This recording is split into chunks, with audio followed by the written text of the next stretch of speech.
Salut au chat, salut YouTube et bienvenue sur Milipico Science. Installez-vous, prenez un cocktail digeste 3 marmottes et ce soir on part décortiquer la recherche en discutant avec un chercheur. Petit rappel, donc le but c'est d'aller discuter avec un chercheur, poser toutes les questions, que ce soit sur YouTube, poser les questions dans votre chat et tout. Et petit rappel de l'interro surprise aussi, dont on n'a pas parlé juste avant, c'est C'est vrai. si jamais durant notre interview avec le chercheur, vous débarquez un petit peu, vous savez pas ce qui se passe, n'hésitez pas, posez des questions, mettez vos interrogations dans le chat. On lancera alors l'interro surprise et on devra essayer, Lucas ou moi, de répondre à la question sous l'œil acéré de notre invité qui nous dira si la sentence, si on a bien compris, si on a bien écouté ou pas. Donc on essaiera de vous Et résumer un si petit on n'a peu. rien compris. Voilà. C'est exactement ça. Donc ça se trouve, on va rien comprendre. Non. Je pense que ce soir, ça devrait Ça va peut-être être aller. fun. Mais en tout cas, n'hésitez pas. Voilà, si vous avez des questions, lâchez-vous, c'est l'occasion. On n'a pas l'occasion peut-être de parler avec un chercheur tous les jours et donc on va en profiter, quoi. Sachez qu'on Professionnalisme. prend toutes les questions, sauf celles qui nous dérangent. Voilà, c'est comme ça que ça fonctionne. C'est Voilà. c'est liberté d'expression jusqu'à ce qu'on dise, «Vas-y, la Jusqu'à que flemme». stop, c'est mort là, tu chut. Et donc du coup, l'image de la semaine, elle est la suivante. Paf. Donc Boum, boum, voilà, boum. l'image de la semaine. Donc, Chiche. Kezako, waouh, mon Dieu, qu'est-ce donc que cette chose? Eh bien, je te propose, Lucas, qu'on commence par une petite intro, comme d'habitude. Je suis prêt. Eh bah, sache que notre invité n'est pas un artiste de Voxel Room, et ceci n'est pas une miniaturisation artistique d'une chambre d'ado mal rangée ou d'une maison hantée. Pas de panique. Oula, pas de panique. Si c'est ce que vous avez vu, puisque ce que cherche à faire notre invité n'est rien d'autre qu'une fabrication d'une maison à cellules en 3D. À quoi ça sert, vous diriez-nous? Eh bien, dans le corps, les cellules sont partout et elles sont fixées à une structure interne. C'est ce qu'on appelle la matrice extracellulaire, car elle est en dehors des cellules. Sans elle, notre corps n'aurait pas de forme. Cette matrice est composée de plein de trucs et majoritairement de fibres de collagène, la protéine la plus abondante dans le corps humain. Une fois rangées entre elles, les cellules et la matrice s'organisent de façon un peu chaotique, on va dire. Mais attends, où est-ce que tu veux en venir là avec tout ça? Bon, pour faire simple, si ma mère regardait notre agencement de cellules, elle y reconnaîtrait ma chambre. Bon, à peu près, je pense. Oui, peut-être, effectivement. Cela dit, il faut savoir qu'aujourd'hui, la plupart des biologistes, pardon, cultivent leurs cellules en monocouche, dans des boîtes en plastique. Et les cultures en 2D, c'est pratique, mais ça ne prend pas du tout en compte l'organisation spatiale des cellules dans un tissu ou un organe, chose essentielle dans des maladies comme le cancer notamment.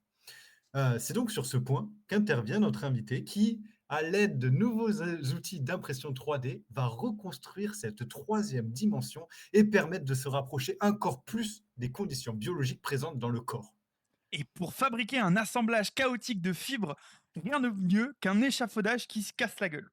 Et si, je vous jure, je suis content de celle-là. Notre Gutenberg de la troisième dimension va en fait fabriquer un empilage de cubes avec des arêtes très fines. Ces dernières, qui seront donc très flexibles car très fines, vont alors s'organiser d'elles-mêmes dans l'espace et former dans ce bazar complexe qu'on viendra à terme cultiver nos cellules.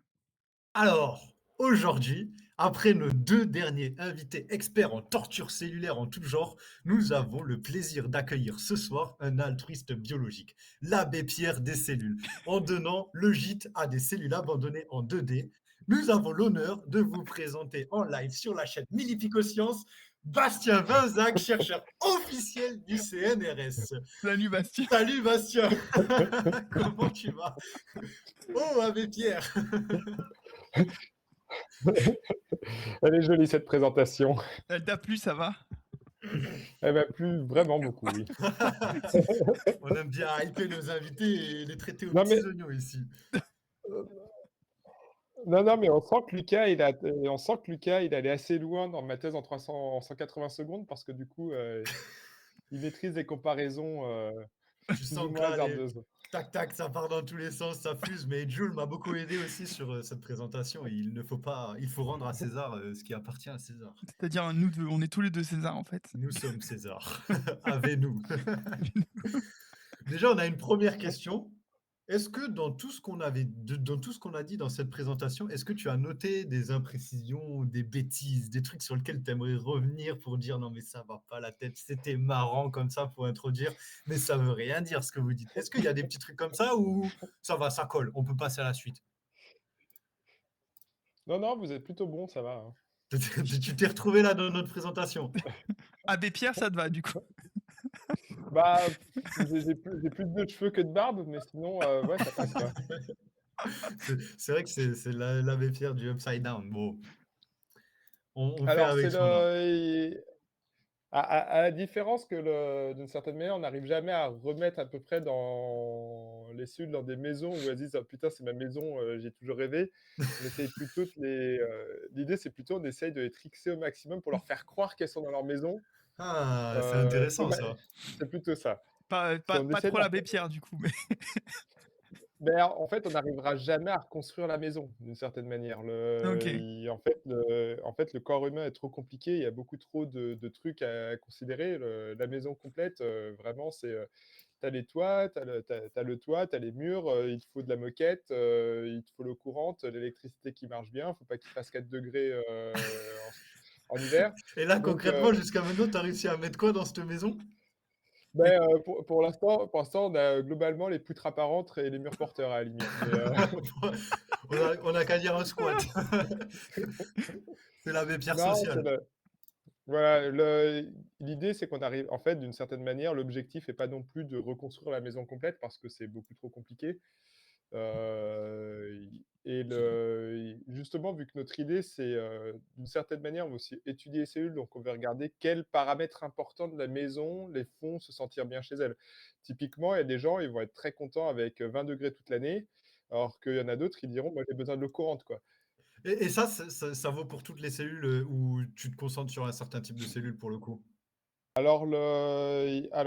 Actuellement, les projets actuels, on est plutôt sur des cellules intestinales, mais on va dire sur mes, contrats précédents, je me suis amusé avec pas mal de types cellulaires différents. Donc OK. la philosophie reste toujours la même. D'une certaine manière, on veut faire croire aux cellules qu'elles sont encore dans leur organe d'origine, mais on n'a pas les moyens de reconstruire complètement l'organe en question. Donc du coup, on va plutôt essayer de trouver les quelques stimulations principales qui font qu'elles vont se dire: «Oh tiens, ça ressemble un peu à chez moi». Ah! Ça, c'est Voilà, c'est intéressant. plus Bah, on va y revenir dessus, notamment sur, les différentes cellules sur lesquelles tu as travaillé. Pour commencer, là, concrètement, sur cette image que tu nous as donné, le choix de ton image, qu'est-ce qu'en fait, on voit? Bon, on se doute que, c'est pas un échafaudage ou peut-être que c'est un enfin, qu'est-ce que tu as à nous dire, toi, de ton côté, sur cette image-là? alors cette image-là, ça reste quand même un résultat de recherche qui est assez préliminaire dans le sens où, ce projet a démarré il y a, je dirais, peut-être 1 an et demi OK. et on en est encore, en fait, à maîtriser les méthodes de fabrication pour tenter de fabriquer la maison. C'est-à-dire que Ah! pour l'instant, on n'a pas encore mis de cellules dans la maison et pour l'instant, on en est encore à se poser la question, on a encore se poser la question de réussir à faire les murs de la bonne épaisseur, quoi. Ah Ah, ouais, d'accord, OK. Donc c'est le tout début là, c'est l'exclu donc d'une mondial certaine quoi. manière un peu, ouais, complètement même. Le, Let's go! En live. en live. Non, donc oui, effectivement, il y a sur le genre de projet dont on va parler, où l'idée est, effectivement de faire croire à des cellules qu'elles sont encore dans leurs organes d'origine pour plein d'applications différentes. Il y a toujours la première étape où il va falloir fabriquer le système dans lequel on va mettre les cellules.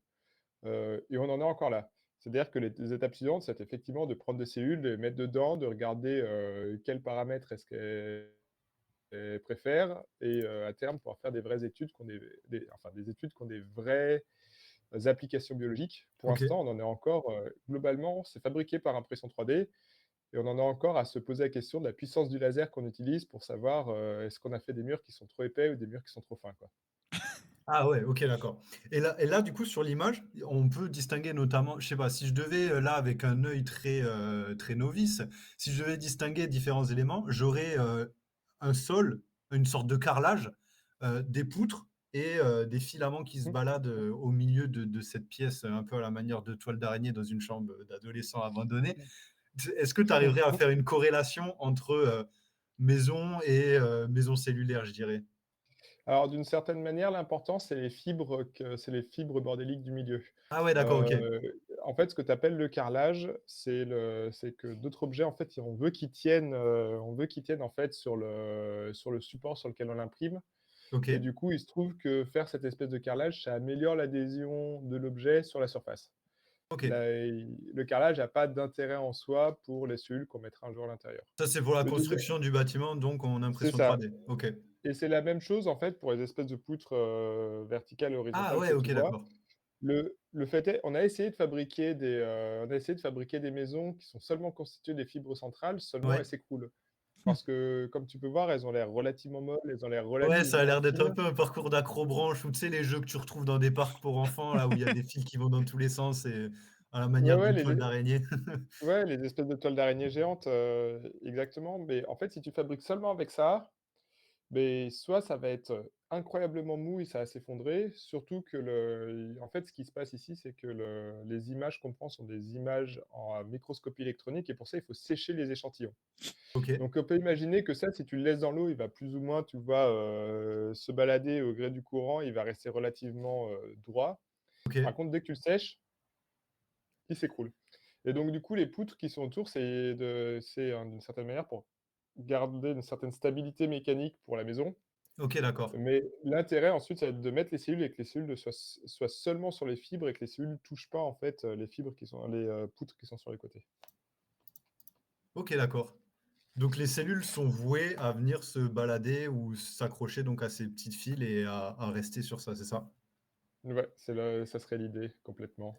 Une autre question qui me vient comme ça en tête, à quel point, une fois que tes cell enfin, du coup, du coup, je vais poser une première question avant de poser ma deuxième question. Est-ce que tu as déjà réussi à émettre des cellules à l'intérieur? Alors, on n'a pas essayé de mettre des cellules à l'intérieur de cette version-là. On a une version que j'appellerais plutôt hamac. C'est-à-dire que OK, tu imagines, parce que ça du coup c'est une version 3D. On Le projet précédent était en fait de fabriquer un espèce de filet un peu façon hamac avec seulement ces fibres très fines et de mettre des cellules dessus. Et ça, OK, on a réussi, ça marche, pour l'instant assez bien. Bon, il y a plein d'optimisations à faire encore, mais on a effectivement mis des cellules intestinales sur ces filets. Les cellules survivent, elles poussent, elles s'accrochent les unes aux autres, elles font ce qu'on appelle une monocouche cellulaire. OK, Et maintenant, on se pose la question justement de, quels sont les paramètres du hamac qui permettent d'avoir une monocouche cellulaire qui a l'air le la plus correcte possible. Ça va être par exemple, tu que si jamais ton hamac, c'est juste des fibres qui sont très éloignées les unes des autres, tu auras plutôt tendance à tomber entre les fibres. ouais, C'est pas top. Si elles sont très serrées, ça va te faire un hamac qui est très rigide, ça va peut-être être moins confortable. Donc du coup, il y a ces questions-là qu'on regarde, en tout cas pour l'instant sur une surface 2D et on bosse en ce moment sur la fabrication de la version 3D. OK, d'accord. Donc c'est la question qui venait, est-ce que tu peux nous parler un peu plus de ta recherche et de ton sujet de prédilection? Enfin, de ta recherche, de base, on va dire, au travers de cette image, je suppose? Alors d'une certaine manière, je vais commencer plutôt par, ce que je faisais avant, ce Non! projet-là. Non, tu peux pas, tu peux Non! pas! Tu peux pas! Il va C'est pas comme casser la ça. structure! Non, je rigole. Si, fais-le et on Ah y non, enfin, reviendra sûrement un peu plus. Donc si tu veux y Alors, aller de manière très succincte pour je me pouvoir je mettre me du contexte, n'hésite pas. ouais, je me ouais, permets ouais. de te couper juste avant. Je t'ai Le, envoyé il y a un tableau blanc. On a un tableau blanc qu'on peut afficher, donc si tu veux dessiner des trucs dessus, il y a l'image dessus notamment, si ça te va ou pas. À l'avenir dans le stream ou maintenant, Voilà. c'est comme tu veux. J'ai Tu j'ai gères le oublié de truc. te le dire tout OK, à l'heure, donc au cas où, Du coup, très pardon. bien, c'est noté. Alors en fait, alors que je compte, depuis 7 ans à peu près maintenant, je travaille sur des systèmes microfabriqués OK. pour, faire croire aux cellules qu'elles sont encore dans leur organe d'origine. Donc je suis pas biologiste, c'est-à-dire que moi j'ai plutôt une formation, d'ingénieur, biochimiste, physico-chimiste d'une certaine manière et j'aime bien me décrire vraiment comme ingénieur ou inventeur parce que mon truc c'est justement de fabriquer des systèmes, de les développer et à la limite, s'il y a des gens qui veulent les utiliser, plus tard plutôt que moi, je suis hyper content, je les donne aux gens et ils font leurs études avec. Donc d'une certaine manière, j'ai toujours développé ces espèces de systèmes. On essaie de faire croire aux cellules qu'elles sont dans leurs organes d'origine. Ouais. Et la recherche actuelle, c'est encore l'étape d'après. C'est-à-dire que avant, je fabriquais d'une certaine manière un contenant assez, en fait, ce qu'on appelle des puces microfluidiques, on en reviendra sans doute après. Ouais, Mais on les commence à connaître les viewers, les puces microfluidiques, les laboratoires sur Ouais, puces, un ouais. peu tout ce délire avec le PDMS. Mais d'une certaine manière, alors, j'ai fabriqué en partie en 3D, en impression 3D et surtout je m'intéressais plutôt à des stimulations comme par exemple des stimulations mécaniques pour faire croire à des cellules de cartilage qu'elles sont dans un genou ou Ah ouais, par exemple pour des cellules de rein, avoir des flux, de liquide pour leur faire croire qu'ils sont effectivement dans un tubule rénal. Mais je m'étais pas intéressé vraiment à l'architecture dans lequel vraiment les cellules, poussent OK. et ce projet, dév qu'on développe depuis, on va dire, à peu près 3 ans, l'idée, c'est vraiment de prendre l'impression 3D, de dire, au lieu de fabriquer vraiment toute une puce qui est autour, on va déjà fabriquer la matrice dans lequel, les cellules, ont tendance à s'accrocher parce que, ça a une importance capitale. On n'a pas beaucoup de techniques qui permettent de fabriquer ce genre de milieu fibrillaire en maîtrisant vraiment la taille des fibres, à quel point c'est mou, à quel point c'est rigide et ça nous semblait être un axe de recherche assez important pour, encore une fois, faire croire aux cellules qu'elles sont chez elles ou en partie OK. chez elles.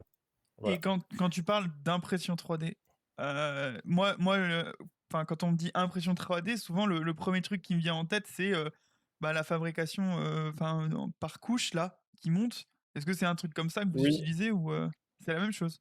Ah, alors c'est fabriqué par couches aussi, dans le sens où on commence sur cette image, on commence par les couches qui sont, collées au support OK. et ensuite on va venir fabriquer petit à petit les couches suivantes dessus. Tu imagines que si tu commences par la couche en haut, elle est accrochée à rien, elle s'en va et tu l'as perdue et en fait, tu es paumé. Et c'est une technique qui est un petit peu plus c'est une technique qui permet aussi d'une certaine manière d'imprimer autrement que par couche, et mais dans la pratique, on est très content de commencer par le bas, de finir par OK, le ouais. haut et ça nous fait notre structure. OK. Tu es à quelle échelle là, rapidement, en question qu'on aurait dû te poser au début? C'est Ouais, quoi c'est ton vrai. échelle? Et pour une fois, ça tombe bien, tu vois? C'est une image de microscopie électronique, donc tu as directement l'échelle qui est dessus. Ouais, Du coup, la barre qu'on voit, elle fait, 100 microns à peu près. OK. C'est-à-dire que 100 microns, c'est une épaisseur de cheveux, donc pour l'instant, ce cube, il fait une épaisseur de cheveux. Et là, les cellules que tu veux mettre à Voilà. l'intérieur de ton cube, elles font quelle taille? Une cellule, c'est entre 10 et 20 microns, je dirais, Donc à là, peu près. c'est un petit appartement de genre une dizaine de cellules, quoi? Oui, alors tu mettrais 10 cellules, côte à côte, sur la poutre, tu mettrais, 10 cellules côte à côte. Après, tu OK, ouais. imagines que là-dedans, tu peux en avoir un petit peu plus, OK. d'une certaine manière. Hem, Dans ce que tu as dit là, c'est donc de faire des petits pièges à des enfin, comment dire? De mentir aux cellules pour leur faire croire qu'elles sont dans leur environnement. Une question qui me vient en tête, c'est quoi les petits tips que tu as pour venir faire pour trick les cellules un peu dans leur faire croire en mode, tu habites chez toi? Est-ce qu'il y a des petits Le, trucs? alors, il y en a beaucoup et plus on avance dans ce domaine et plus on se rend compte que les cellules sont sensibles à énormément de choses. Elles sont crédules? Le alors, le non, que c'est assez rare d'avoir, par exemple, dans un organe, une stimulation principale. Typiquement, OK, on va de alors c'est très dépendant des organes de manière générale. Alors bien sûr, toutes les cellules aiment être nourries par, quelque chose qui va ressembler à peu près à du sang, et encore, il y en a certaines qui vont dans des zones qui sont moins bien réglées que d'autres. Donc déjà sur ce point-là, ça dépend de quel type cellulaire tu regardes, de quel endroit, quel organe, quel tissu tu regardes. Après, on peut donner des exemples. On s'est rendu compte que si jamais on cultive des cellules de cartilage, elles réagissent beaucoup mieux si jamais tu les écrabouilles typiquement, à une fréquence de 1 hertz, 1 à 2 heures par jour. ah ouais, OK. Voilà. Et maintenant il Non, s'est non, non, repenti. non, non, non, je les torture pas, c'est-à-dire elles sont plus C'est heureuses. elle qui demande. Elles Elles sont justement plus heureuses quand on les écrabouille, pendant 1 hertz, 1 à 2 heures par jour parce Oui, que d'accord, on n'est pas c'est des le cellules, tu nous la feras pas, nous. alors l'exemple assez clair, c'est qu'en fait, dès que des gens, en fait, sont, par exemple, dans des plâtres Ouais. pendant 1 mois ou 2, en fait, tu as toutes les articulations qui s'affaiblissent énormément et c'est Ah! justement parce que les cellules du cartilage ont besoin d'une stimulation mécanique liée à la marche et liée à la station debout OK. pour générer suffisamment de cartilage. Il y a, Voilà. il y a Ah Harry ouais. Yama dans le chat qui dit c'est comme les plantes, on les taille, ça repousse mieux. C'est un peu ça, quoi. On vient les stimuler, on vient les Grave. asticoter, les mettre un peu hors de leur zone de confort, et puis elles sont contentes, quoi. Ah, alors c'est pas tellement que tu les tailles et qu'elles repoussent mieux, c'est plutôt que, ta plante, si jamais tu la mets pas au soleil, que tu lui donnes pas d'eau et qu'en plus, le terreau c'est du gravier, beh, elle va avoir du mal, quoi. Choqué, D'u ouais, je d'une vois bien la comparaison, ouais. d'une certaine manière, c'est plutôt dans le sens où on prend des cellules, on les sort d'un environnement qui leur est favorable et en général, ce que font les biologistes, c'est qu'ils les balancent dans des boîtes de pétri, en plastoc. Ah oui, ouais, ouais. Et ils se disent: «Bon, bah, les filles, vous avez poussé correctement et si je vous mets un médicament, vous allez réagir comme si vous étiez dans un cerveau, quoi». Et en fait, pas du tout. C'est l'équivalent de faire des essais, pharmaceutiques sur une souris que tu enfermes dans une cage qui fait à peu près 2 fois sa taille, quoi. Ouais, Mmh. pas très Ou représentatif.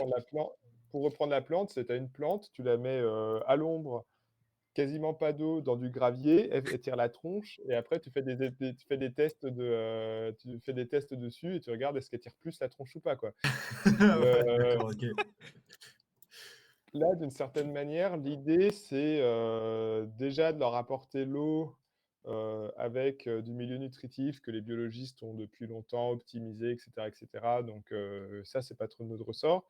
Mais d'une certaine manière, de leur apporter, la lumière, le terreau qui est agréable, le petit souffle de vent, sur leurs petites feuilles et cetera, quoi. Et OK, d'accord, et je suppose que c'est là que la 3D entre en jeu, dans l'importance justement de venir trick un peu les cellules, dans un environnement qui leur plaît? Oui, bah, alors encore une fois, ça dépend de ce que tu regardes. Quand tu regardes par exemple, quand tu regardes la peau, Ouais. elle est assez c'est globalement, en tout cas, Hein.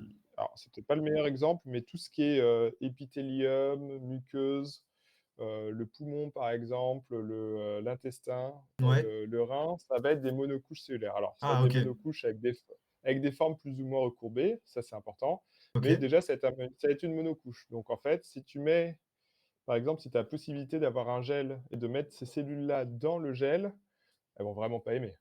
C'est-à-dire qu'elles OK. vont se retrouver dans un environnement dont elles ont pas l'habitude. Par contre, si jamais tu les poses sur une surface, elles vont du coup grossir, former une monocouche où elles vont pas se monter les unes sur les autres, Ouais. normalement, quand tout va bien et là, elles vont être assez happy.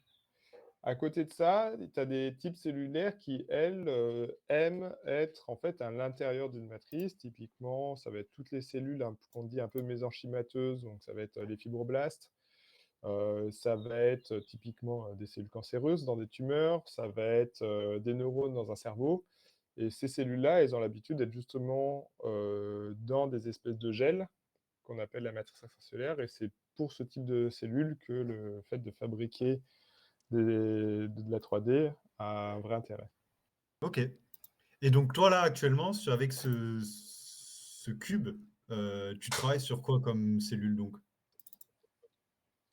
Bah, justement, là, l'idée, ça va être de regarder les fibroblastes, intestinaux. Donc Intestinaux du coup, OK, d'accord. en gros, du coup, pour faire très simple, l'intestin, on a l'intérieur de l'intestin, on a une première couche de cellules qui va faire la barrière entre l'intérieur de l'intestin qui n'est pas nous et nous qui sommes de l'autre côté, qui va Ouais. laisser passer les nutriments, mais ne pas laisser passer les bactéries, par exemple. Et sous cette, monocouche de cellules, tu as du coup de la matrice extracellulaire dans lequel tu as des cellules qui s'appellent les fibroblastes qui fabriquent cette matrice, qui dégradent cette matrice et qui produisent en fait énormément du coup de, molécules de signalisation Mmh. qui va donner des informations à toutes les, autres cellules qui sont autour. OK. En l'occurrence, une des pistes pour ce projet, ça va être de se dire: «On va regarder une maladie particulière qui est la maladie de Crohn, dans Ouais. lequel potentiellement les fibroblastes, passent dans un mode inflammatoire qui peut pousser en fait des crises qui peut pousser de nouvelles crises de la maladie de Crohn». Et T'arriverais du à coup, on veut rega pardon, excuse-moi. Vas-y, vas-y. T'arriverais à résumer ce que c'est un fibroblast? Oh là là, là, tu demandes à quelqu'un qui est pas complètement biologiste alors un Alors, fibroblast, dans cette interview, tu as le droit de dire: «Je sais pas», il y a aucun ouais, problème. ouais. Alors un fibroblast, alors en vrai, c'est un peu un nom, i en gros, c'est le fibroblast, c'est un peu le mal-aimé des cellules. C'est-à-dire que, typiquement, tu as plein de cellules, on va dire, celle-là, elle est trop sexy, on sait exactement ce qu'elle fait, le muscle, il se contracte, le neurone, il envoie des signaux électriques, les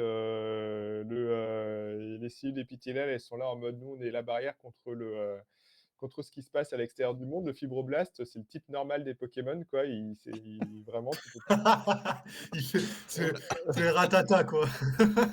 Le Piafabec.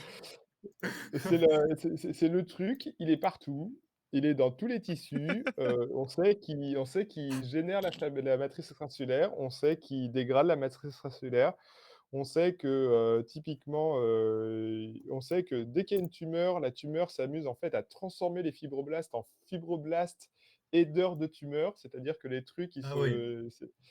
c'est-à-dire qu'il y a une espèce de phénomène où, genre, tu as des fibroblastes et bim, ça devient des fibroblastes zombies qui sont là pour aider la tumeur d'une certaine manière.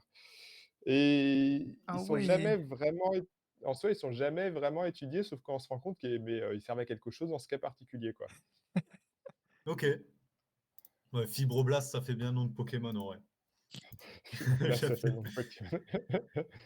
Il y a une question qui vient, du coup, si on doit comparer avec, les 2 interviews qu'on a eues, sur les 2 derniers chercheurs qui travaillaient aussi sur des cellules. Tous, pour leur étude, ils utilisent des sphéroïdes. Toi, tu en utilises Oui, pas. Est-ce qu'il y a une raison particulière? le C'est sphéroïde, peut-être pas adapté? Vas-y, dis-moi. le sphéroïde, c'est un bon modèle pour, 2 choses. C'est un bon modèle pour, des tumeurs, Ouais, déjà, et à la limite, on peut, si tu fais des sphéroïdes de cellules souches, de cellules souches, elles peuvent se développer un peu comme un embryon et former, des espèces de pseudo pré-organes. OK. Et là, ça a un intérêt de regarder les sphéroïdes.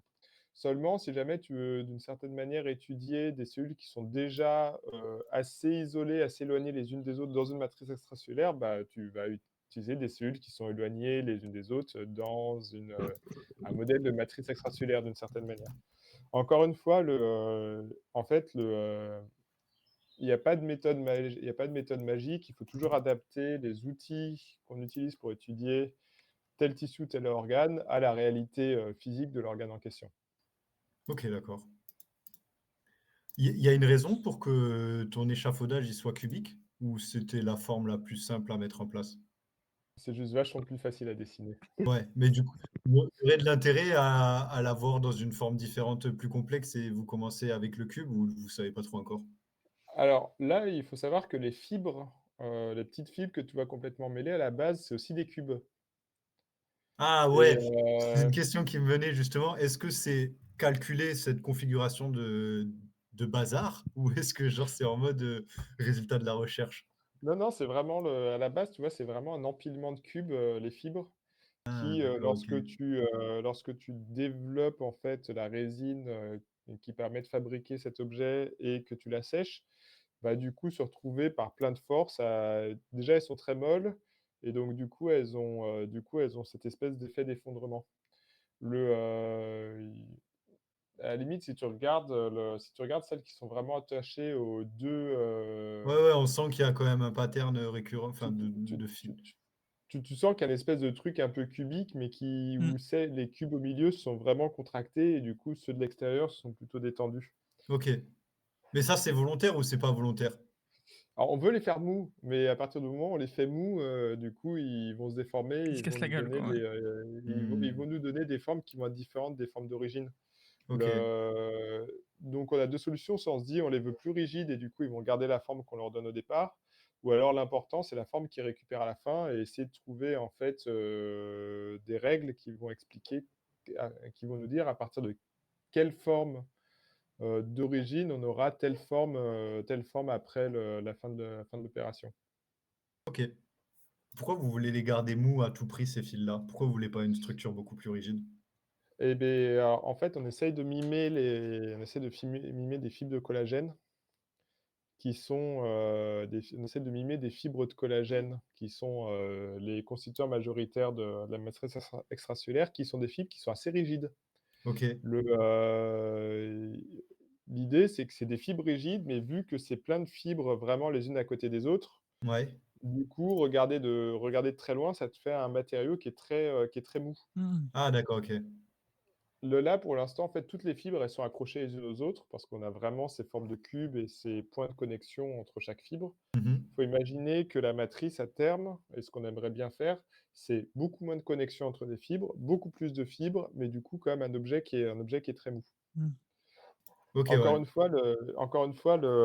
En fait, rigidité, la rigidité de ces objets, ça va avoir aussi une grosse influence sur la manière dont les cellules, réagissent. Je Ouais. reprends, toujours le même exemple. Hem, Si tu prends des cellules souches, que tu les mets sur un support très dur, elles vont se transformer en cellules osseuses. Ah ouais? Alors que si tu les mets sur un support qui est très mou, elles vont se transformer en neurones du cerveau. Ah ouais? Et est-ce que du coup, Ouais. tu as des intermédiaires entre, sur le côté dur ou mou de la surface? Tu peux avoir différents organes et différents intermédiaires? Ouais, alors là, c'est vraiment les Les 2 2 extrêmes? extrêmes. Je Ouais, crois OK. que si tu es au milieu, tu auras plutôt des cellules, si tu es au milieu, elles vont plutôt avoir envie de partir sur des cellules adipocytes, donc des cellules du gras, par exemple, ou des fibroblastes. Ah Donc ouais! le Ah, trop marrant ça. et de la même manière, si tu prends des cellules qui sont déjà différenciées, mais que tu les mets sur le mauvais support, sur la mauvaise rigidité de support, en fait, du coup, elles peuvent réagir de manière complètement déconnante. En Mmh. même temps, toi, on te met sur un mat toi, on te dit: «Maintenant, ton matelas sera une planche en bois». À mon avis, tu vas pas kiffer Tu t'adaptes, quoi. et pour faire dans la caricature, tu bah, tu auras surtout très mal au dos pendant très longtemps. Mais et à côté de ça, tu prends, pour stéréotyper un peu, tu prends un fakir, tu le mets sur ton matelas préféré, peut-être qu'il aimera pas, Mmh. d'une certaine Ah, manière. je vois l'idée. Donc encore une fois, en fait, tous ces supports de culture, on doit vraiment les personnaliser pour les cellules et si ça se trouve, justement, la rigidité est le point le plus important qui vont les faire passer d'un état, sain, par exemple, à un état maladif. OK, d'accord. Donc Il il y y a a une question dans le chat. Ouais. exactement, il y a Ariana dans le chat qui dit: «Question nulle un peu», alors qu'en vrai pas du tout en plus. Et il dit: «Les cellules intestinales sont pas censées subir un certain mouvement et du coup, est-ce que ces échafaudages, à terme, j'imagine dans le projet, est-ce qu'il est prévu d'induire un mouvement peut-être pour que les cellules soient justement dans les conditions les plus proches possibles de ce qui se passe dans le corps?»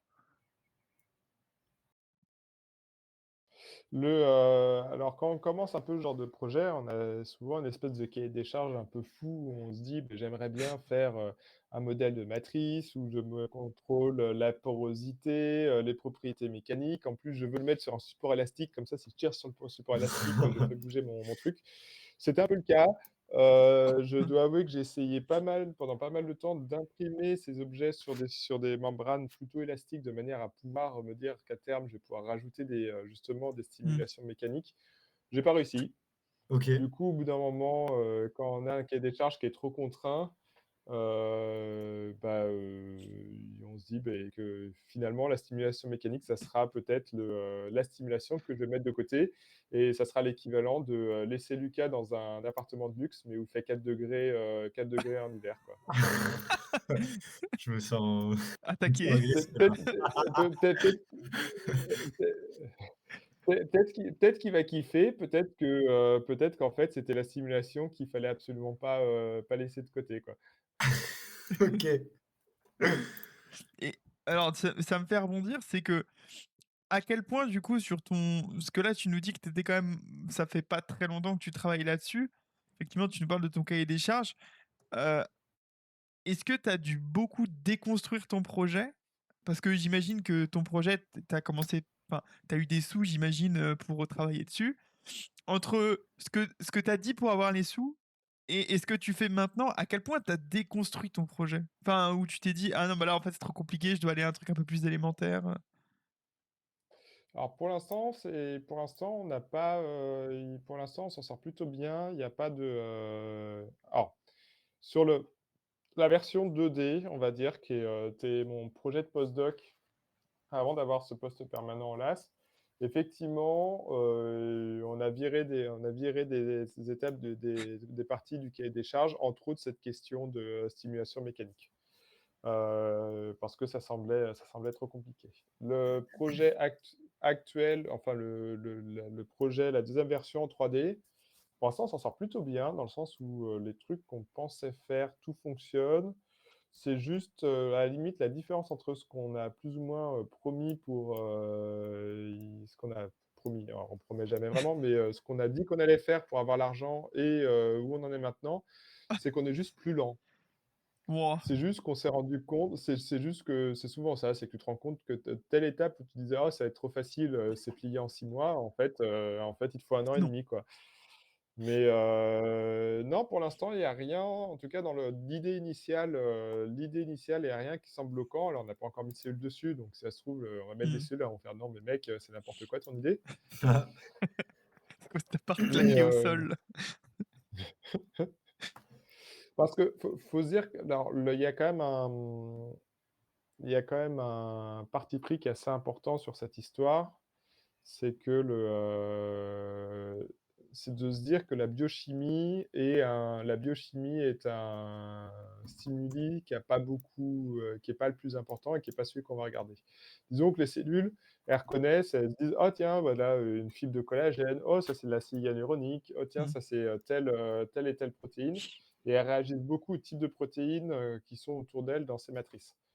Nous, on est quand même plutôt des physiciens et donc du coup, on s'est dit: les biologistes regardent depuis hyper longtemps l'influence, des différentes protéines sur les différents types cellulaires.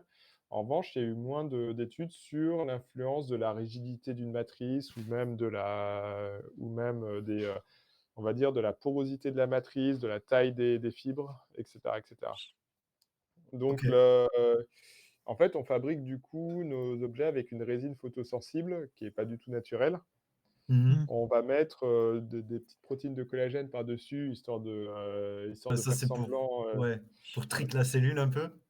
bah, f ouais, c'est un peu l'équivalent des maisons toulousaines qui fabriquent tout en béton et mettent juste une dernière petite couche de briques, à l'extérieur pour, La comparaison est parfaite, je pense, là, pour le coup. mais c'est ça, c'est du coup, tu mets, une petite couche à l'extérieur pour leur faire croire que: «Oh, c'est des jolies fibres de collagène», alors que pas du tout. Mais du coup, notre matériau, ça reste comme un matériau synthétique qui est pas, dégradable par les cellules et cetera on pense que ça devrait marcher, quand on regarde la littérature scientifique, on n'est pas non plus les premiers à utiliser ce matériau Mmh. pour, faire des supports de culture mais si ça se trouve, elles vont juste voir le truc et vont faire: «Ah non, mais je la vois la surface de je la vois là, le mur en béton derrière les briques». Tu m'auras pas comme ça, c'est du fake, C'est du placos, c'est pas c'est du porteur. plaqué, là. Et dans l'éventualité où ces cellules, du coup, elles viennent pas se mettre dans ton appart fictif, genre, qu'est-ce qui se passe? Vous avez un plan B ou pas encore? On n'en a pas. OK, d'accord. Vraiment, tout est basé dans l'idée qu'elles vont s'accrocher dessus et elles vont être contentes. Mais en soi, ils ont pas dans la recherche que le non-résultat est aussi un résultat? Voilà, exactement. Avec tout ce travail, nous aurons manqué que non, les cellules n'aiment pas le placo. Même pas la résine photosensible. OK, d'accord, donc ça, c'est ton projet dans les grosses lignes, on n'a qu'à dire ça comme ça. Pour arriver à ce projet-là, tu as dû faire une thèse, si je me trompe pas. Est-ce que tu as bien Et fait une ouais, thèse, Bastien? j'ai bien fait une thèse, vous pouvez m'appeler docteur, monsieur. Ben justement, Docteur on a Jules Vinzac. ici présent qui est malade, qui Je suis qui très aurait malade, besoin. j'arrête pas de tousser. Qu'est-ce que j'ai, docteur? Nous, on a une question du coup pour commencer un peu ce thème de la thèse, de l'aventure qu'est la thèse. Pour faire chercheur, donc tu as dû faire une thèse. Comment es-tu arrivé à une thèse? C'est quoi ton parcours pour arriver à la thèse? Et beh, c'est rigolo parce que, pendant hyper longtemps, je savais pas ce que c'était qu'être chercheur OK. et du coup, j'y suis arrivé, j'ai l'impression qu'en fait, tout mon parcours académique, je me suis fait, trickser par mes profs, d'une manière ou d'une Ah, autre mais pour en finir à fait, tu es l'endroit où je vraiment suis. dans le délire de genre, feinter les gens. Enfin, tu t'es fait feinter, du coup, tu t'es dit: «Les cellules, c'est pour moi, là». Allez, il se rabat sur Non, plus non, petit que mais soi, quoi. non, non, mais et bah, du coup, je vais partir de encore plus loin que la thèse, mais Vas-y, vas-y, hein. i en soi, je suis le premier de ma famille à faire des sciences. OK. Et donc du coup, prépa scient non, même pas. Du coup, j'ai fait bac S, trop bien, j'adore les sciences, j'en discute avec mes profs. J'étais à Melun, donc petite ville à 50 kilomètres de Paris. Et là, je leur dis: «Bah, j'aimerais bien continuer à faire des sciences et que des sciences». Ils me disent: «Ah mais trop bien, j'ai un truc pour toi, ça s'appelle la prépa scientifique, tu vas voir, c'est trop cool». Et on en a une au lycée justement, donc du coup, tu as juste à t'inscrire et tu vas voir, c'est trop génial. Et moi, je fais: «Ouais, trop bien, allez, vas-y, je signe». Donc du coup, au début, je suis en mode: «Trop bien, on fait que des sciences tout le temps, c'est trop cool». Mais mes profs, ils se rendent compte que quand même, d'un point de vue motivation, il y a besoin d'un peu plus pour taffer au niveau de ce qu'on te demande pour une prépa Mmh. scientifique. Et là, du coup, ils me disent: «Bah, qu'est-ce que tu veux faire plus tard?» Je fais: «Bah, je sais pas, je suis musicien, j'aimerais bien faire, je sais pas, d'électronique ou d'acoustique pour fabriquer des amplis, quoi». Et là, ils disent, Ouh là, comment là, te dire? ils disent: «Ouh là!» Et donc ma prof de physique en première année de prépa me dit: «Ah, mais il y a une super école d'ingénieurs en région parisienne, ils ont un super laboratoire d'acoustique. En plus, c'est une école, ils font que des sciences, ils font genre pas de management, pas, c'est tout, que ça». Et là, je me dis: «Ah ouais, je me renseigne», alors, c'était le SPCI, alors difficile à avoir, genre, c'est le même concours que Polytechnique, mais je me dis: «C'est quand même cool», et là, déjà, j'apprends l'existence des écoles d'ingénieurs parce que je connaissais pas. En vrai, quand on m'a dit: «Ouais, bah, prépa, ça sert à, passer des concours pour être dans une école d'ingénieur». Ah ouais, très bien, qu'est-ce que c'est? Et donc du coup, à la fin, quand même, je taffe quand même, un peu plus.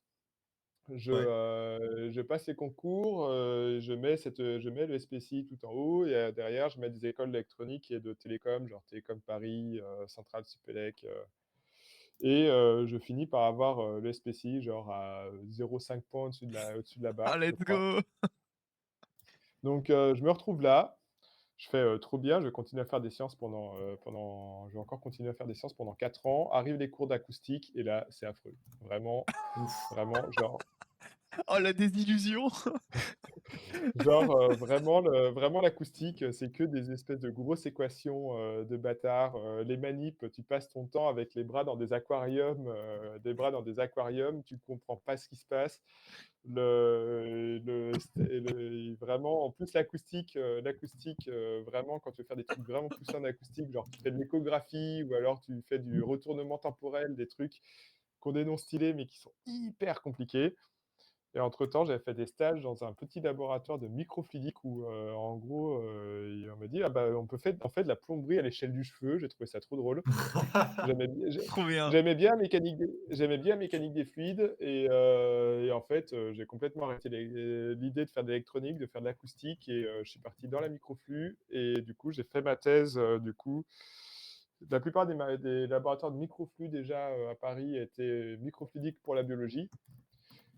J'avais pas d'appétence particulière pour la biologie, on va dire. C'était vraiment le côté, je disais, ingénieur inventeur qui jouait du coup, j'ai commencé une thèse à l'Institut Curie, où je tentais de faire de la détection d'ADN dans un système microfluidique portable, pour faire de la détection de bactéries, sur le terrain. On n'a jamais eu de bactéries dedans, on n'a jamais été sur le terrain parce que ça n'a pas marché du tout. Ah, mais c'est Mais encore mieux! C'est encore mieux! Oh, c'est génial. Mais tu vas trop vite, en fait, dans notre interview. Nous, on a Non, c'est on a c'est écrit un parfait. truc et tu nous On casses tout, là. rebondira, on rebondira, on rebondira. Et du coup, tu en es arrivé à cette thèse, en effet, c'est ça? Du coup, genre, du coup, voilà, c'est pour raconter le parcours jusqu'à la thèse. Bah, Mais, magnifique. je savais tellement pas ce qu'était un chercheur que, beh, au moment où j'étais en prépa scientifique, j'aurais eu la possibilité de me dire: «La recherche scientifique, c'est trop cool, c'est ma passion dans la vie, je veux devenir chercheur. Je vais passer les concours de l'École normale supérieure», qui est Ouais. normalement le truc que tu fais quand tu veux être chercheur. Bah, non, je savais pas ce qu'était être chercheur, donc du coup, je me suis jamais inscrit à cette école. et c'est vraiment parce que, le SPCI forme énormément à la recherche OK. et que la plupart des élèves font des doctorats après l'école d'ingénieur, que je me suis retrouvé à faire de la recherche académique d'une certaine manière. Heu, donc Donc une ne une une fois que tu étais en thèse, tu savais quand même ce que c'était un chercheur, du coup? Oui, oui, oui, parce que du coup, on avait énormément de travaux pratiques dans les laboratoires de l'école. Donc du coup, très vite, je me suis rendu compte en fait, d'une certaine manière, j'ai appris ce qu'était la recherche scientifique avant d'entendre parler de chercheurs d'une certaine manière. OK, d'accord. C'est beau. Ta thèse Le, vas-y, vas-y. ouais, Non, vas-y, vas-y. non, non, vas-y, Ta thèse, si on devait en parler, on a un titre et on a deux trois stats à te donner. Alors le titre, il est en anglais, on vas-y. va le dire en anglais et tu l'as très bien traduit, tout à l'heure avec cette histoire de de de de système de diagnostic, enfin de détection et d'amplification de l'ADN portable. En anglais, ça nous donne Development of an integrated portable DNA amplification and detection system based on electrodynamic aggregation. Ça, tu nous en avais pas parlé de cette histoire d'agrégation électrodynamique. Du coup, on va peut-être y revenir un peu plus tard, mais d'abord, on va te donner les stats de ta thèse. Est-ce que tu connais les stats de ta thèse déjà? Ou les stats de ma thèse. Vas-y, fais-moi rêver. Jules, tu veux lui balancer les chiffres? Alors, on a quelques chiffres qui sont rigolos. Donc, ta thèse, c'est 167 pages, dont 35 pages Oui. d'introduction, 4 chapitres, et le plus, pour moi, les stats les plus impressionnantes, c'est 214 références, donc ça, c'est un beau score, et surtout 99 figures différentes. Ça respect, quoi. Et À savoir, il y a vas-y. une petite... alors, attends, mais je vais le montrer en direct Oh, live. magnifique. C'est ça qui est beau. C'est c'est surtout T'as- ces 99 figures qui sont détonnantes dans cette thèse. C'est des figures qu'on n'a pas l'habitude de voir quand on travaille généralement en sciences. C'est des figures un peu atypiques. Est-ce que tu en donc, as une ou deux en exemple devant nous? Donc, si on va sur test.fr, évidemment, comme c'est une thèse qui a été faite et qu'on cherche du coup Bastien Vinzac, qu'on recherche, qu'on trouve du coup ta thèse et on peut y accéder, accès en ligne. Vous C'est êtes très vous rapide. êtes de véritables vous êtes de véritables stalkers, c'est magnifique. C'est tout sur toi, mec. On sait tout, mec. Et On a tout attends de voir regardé. l'interview personnelle.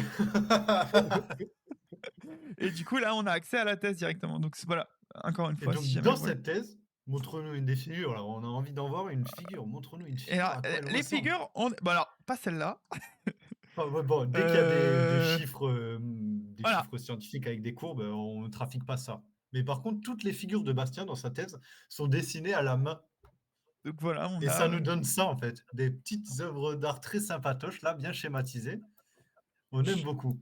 Et Et on ces en a figures, encore d'autres. en plus de le faire dans ta thèse, tu as pris l'habitude aussi de le faire dans tes publications, si je ne me trompe pas.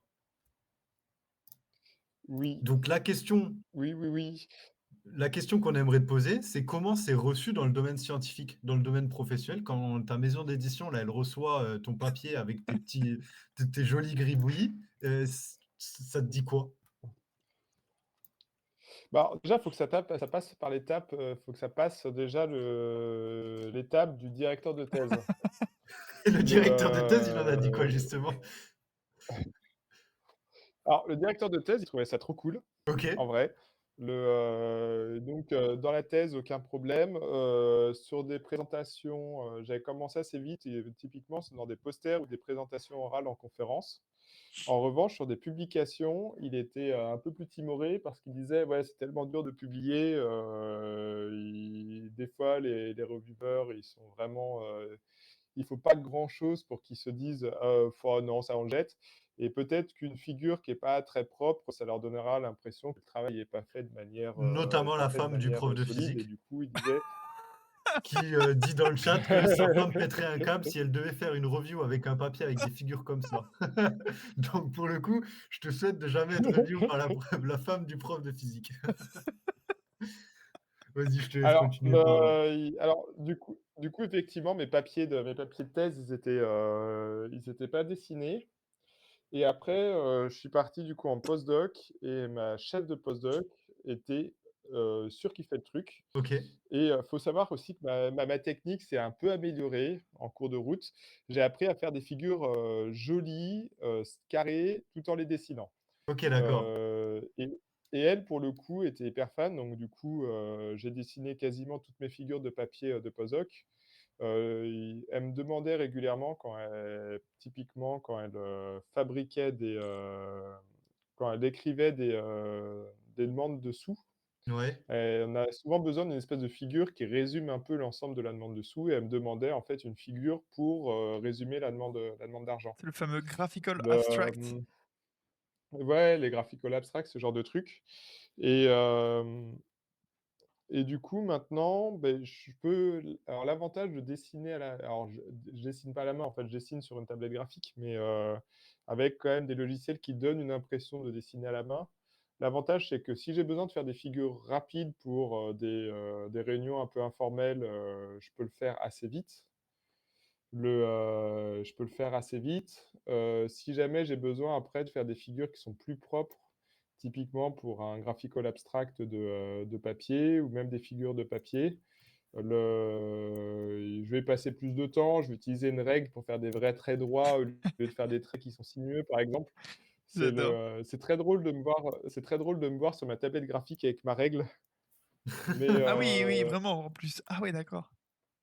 ouais, ouais, Là, je suis en train de montrer effectivement, donc je crois que c'est ton dernier papier en date, si Google Scholar ne dit pas de bêtises, donc dans 2021, où effectivement, la première figure qu'on voit est l'abstract, mais après on peut dis-moi. regarder du coup toutes les autres figures, même celle-ci là qui est où Celle qui effectivement, après est plus propre, tu vois? La figure 1 typiquement, si alors jamais tu arrives à la mettre en très grand, est-ce que ça je va crois être qu'il faut que tu fasses, je crois qu'il faut que tu ouais, il fasses faut que je la download, high télécharge là. resolution, Oh là là, blablabla. on va faire ça, Le, hein. et Oh en fait, là là! ce qui était assez intéressant, tu vois? Par contre, c'est le retour des gens. C'est-à-dire qu'assez vite, sur les conférences où j'allais assez régulièrement, les gens commençaient à connaître mon style. C'est-à-dire que quand ils voyaient, un Oh! Oh papier ou là là! qu'ils voyaient un poster avec un style vraiment dessiné et Ils beh, regardaient ils même disaient: pas «Ah les ouais, mais auteurs, ils savaient que c'était toi. C'est Vinzac ça. ouais, le mais» et après Ça, c'est et du Vincent après que je le reconnais. alors je pense que c'est un peu plus courant maintenant quand même, ces styles de dessin, c'est plus courant, qu'il y a peut-être, 6, 7 ou 8 ans. Mais vraiment, à l'époque, tu avais plein de gens qui venaient me voir quand je présentais des posters, pas pour me poser des questions sur le fond de la science, mais pour me demander Waouh! comment je faisais mes figures, quoi. Vraiment, je pense que j'ai eu autant de remarques sur la science que sur comment vous faites vos figures et c'est trop joli et c'est trop cool. Pourtant, je Ouah, suis trop pas bien. un grand Waouh, comment tu fais pourtant, je suis sur pas Biorender là? je suis pas hyper beau, le truc, c'est que je suis pas, très bon dessinateur pour des trucs, genre, tu me demandes de faire, vraiment un truc réaliste et cetera, je vais être assez mauvais. Par contre, j'ai, je pense, assez vite ce feeling de comment schématiser des objets pour rendre ça le plus, clair possible et Une en fait, sorte il y a pas d'art besoin. schématique un peu. En fait, il y a pas besoin d'être bon en dessin dans le sens où, tu me demandes de dessiner un arbre avec un chat en dessous, vraiment tu vas rigoler, quoi. Mais, Défi? mais en revanche, faire un arbre schématique avec un chat schématique en dessous où les gens vont comprendre que c'est un arbre et un chat, ça je sais faire. Et OK. c'est un peu un truc d'ingénieur Je ça, non? je non, je dirais que je suis la personne qu'il te faut dans ton équipe pour jouer au Pictionary. Je vois. Ouais, il y a Hariyama qui nous demande une démonstration, mais tu as ta tablette graphique là avec toi ou Est-ce que pas? tu serais Bah, ouais, suffisamment à l'aise? mais malheureusement, elle est dans le mauvais sens, donc si jamais je commence à dessiner, il y a plus de caméra. Bon, on Oh verra à là la là! fin, peut-être qu'on va trouver une petite idée. Alors, en tout cas, dans le chat, tout le monde aime bien tes dessins Ouais, et on a une petite remarque qui dit que c'est pratique de savoir dessiner quand on veut faire architecte pour cellules. effectivement, Ce c'est qui n'est pas co pratique. ce qui n'est pas totalement faux en soi. C'est Heu, joli. tac, tac, tac, tac. Bon alors du coup, dans ta thèse, dans ton truc de thèse, là, on va rentrer un peu encore une dernière question un peu technique, enfin une dernière question très technique. C'est quoi l'agrégation par électrodynamisme? Ah ouais, là, c'est Est-ce Alors que tu gros arriverais à morceau le là. résumer de manière simplement ou trop long, trop chiant? Alors en plus, tu en oublies un bout, c'est, de l'agrégation, electro-hydrodynamic aggregation, En donc de plus, ouais, c'est vrai. l'agrégation électro-hydrodynamique. Alors, D'accord. faut savoir que le phénomène sur lequel est basée cette agrégation, c'est un papier, que mon directeur de thèse avait dû faire il y a 25 ans. Et je pense qu'il m'a fallu 1 an et demi de thèse pour comprendre ce papier et peut-être 1 an et demi pour réussir à l'expliquer correctement à d'autres personnes que les auteurs du papier originel. Ah ouais. D'ailleurs, il y a une partie de ma thèse qui est juste: «Bonjour, je vais vous expliquer ce papier en faisant des schémas», quoi. Hem, alors, On l'avait pas vu, ça, putain, dommage. alors les agrégations électrohydrodynamiques, c'est assez particulier. C'est que si tu prends des polymères longs et chargés, par exemple de l'ADN, mais ça marcherait avec d'autres types de polymères, que tu les mets dans un milieu confiné, par exemple un canal microfluidique ou une chambre avec, 2 surfaces très proches et que tu, mets des électrodes de chaque côté de ces canaux ou de ces chambres et que tu mets un champ électrique intense. On parle de 20 000 volts par centimètre. Et beh, d'un seul coup, tu as des phénomènes tu as des phénomènes qui font que les petites boules de polymère ou d'ADN, en fait, vont venir s'attirer les unes les autres et en même temps avoir des mouvements de recirculation. Donc en OK. fait, si tu pars d'une solution comme ça qui est assez concentrée, tu te retrouves du coup avec des espèces de bâtonnets qui sont constitués de, plein de petites molécules d'ADN qui tournent comme ça très vite Mmh. et il se trouve que ces agrégats ont, une conductivité électrique qui est différente du reste de la solution et du coup, l'idée, c'était de se dire, beh, peut-être qu'on peut utiliser ces agrégats pour, détecter l'ADN avec seulement des électrodes, OK. donc de manière électrique et pas du tout en utilisant, de l'optique, en regardant de la fluorescence d'une solution et cetera et cetera. OK, d'accord. Ça c'était l'idée. À la base, ils avaient trouvé ce phénomène parce que, quand ils essayaient de faire de l'électrophorèse capillaire de long ADN, Ouais. beh, ils étaient exactement dans ce cas-là et du coup, au lieu d'avoir de l'ADN qui, coule correctement dans un capillaire, ils se trouvaient avec des gros agrégats, dégueulasses. Hein. Hem, OK. Bon, je pense que le ça résume bien le truc en soi, sauf si tu as d'autres trucs voilà, à dire un peu plus, mais je pense que c'est un très joli résumé et au final, maintenant, tout le monde sait ce que c'est, l'agrégation électrodynamique et pourra le placer dans les dîners de famille pour voilà. faire Briller en taire les société. les tontons relous. Tu veux dire ceux Heu, qui tu veux dire les tontons relous qui pensent que la terre est plate ou enfin, en en l'occurrence, mais je pense que ça irait un petit peu trop loin ou alors c'est enfin bref, il y a un petit truc dommage, c'est que tu nous as spoil un peu la fin de ta thèse, dans le sens où le sujet de thèse, si on le résumait, c'était de développer un appareil de diagnostic de pathogènes en tout genre, mais en plus de ça, il fallait qu'il soit rapide, sensible, efficace et portable. Tu Ouais. nous as dit que ça marchait pas, on avait une question qui était toute prête pour toi, c'était: «Est-ce qu'on aurait pu l'utiliser pour le covid?» En l'occurrence, bon, on ne pouvait pas l'utiliser pour le covid, ça marchait pas. Mais par contre, tu as peut-être pas réussi à faire marcher ton dispositif pendant ta thèse, mais dis-moi si je me trompe, tu as quand même réussi à faire une nouvelle découverte technologique au cours de ta thèse. Je dis Je des vois bêtises? je je vois où est-ce que tu veux en arriver. Je vois où est-ce que tu veux en arriver. Est-ce que Le est-ce que je te laisse présenter ta découverte, de comment tu as découvert ça? En fait, on en a déjà un peu parlé dans des streams plus tôt, notamment au travers de l'interview de Sylvain, Landlièche, pour ceux qui aimeraient oui, avoir un petit peu un flashback. Ce que Bastien a inventé, ça s'appelle la tigette ou the sliding side en anglais. Qu'est-ce que c'est une ouais. tigette, Bastien? Alors une tigette alors tu veux vraiment l'histoire complète? Parce que c'est encore plus dingue que ça en vrai. Oh Honnêtement, bah, nous, on est là vas-y. pour de l'histoire de dingue. Si tu as pas envie de partager, c'est toi qui choisis, hein, mais nous, on est friands. Non, mais en fait, pour, avoir la tigette, il faut avoir le tout début. Donc, il ça fait à peu près, allez, 10 mois que je bosse sur mon projet, de thèse parce que j'avais fait, 6 mois de stage et 4 mois 2 ou 3 mois, de thèse. OK. On est aux vacances, de Noël. J'attends avec, désespoir une commande d'enzymes, pour pouvoir amplifier de l'ADN qui n'arrive toujours pas et j'ai rien à faire. Et donc du coup, à ce moment-là, je m'amuse à ce moment-là, je m'amuse avec du PDMS et je me dis: «Oh tiens, mais un canal microfluidique, c'est la taille d'un cheveu». Ouais. C'est ce qu'on dit à peu près tout le temps. Mais Oh non. qu'est-ce qui se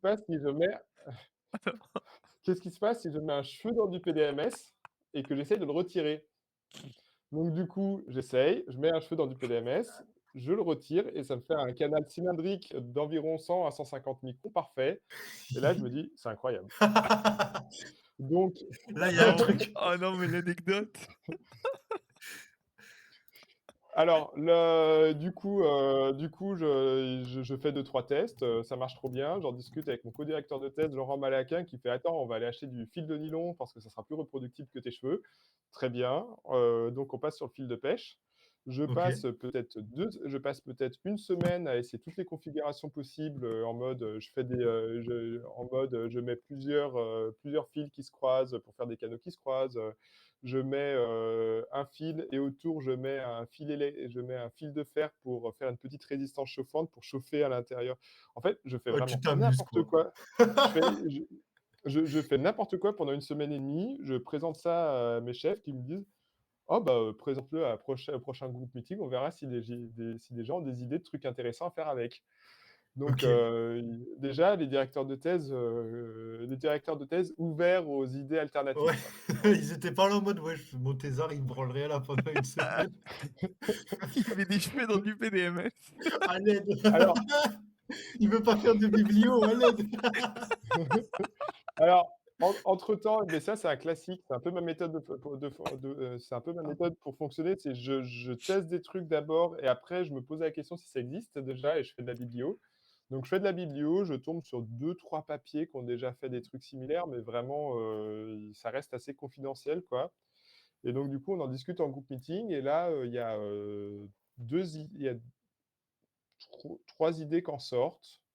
Il y a une première idée, qui dit, «Ah mais on pourrait peut-être faire des organes sur puce avec parce que du coup ces canaux cylindriques, si on met des cellules dedans, bah, ça ressemble genre à des tubules rénaux, à des vaisseaux sanguins et cetera» et il se trouve on avait quelqu'un dans l'Institut Curie qui cherchait à faire des canaux cylindriques pour regarder l'effet du flux et OK. de la taille de canaux cylindriques sur des tubules rénaux donc du rein.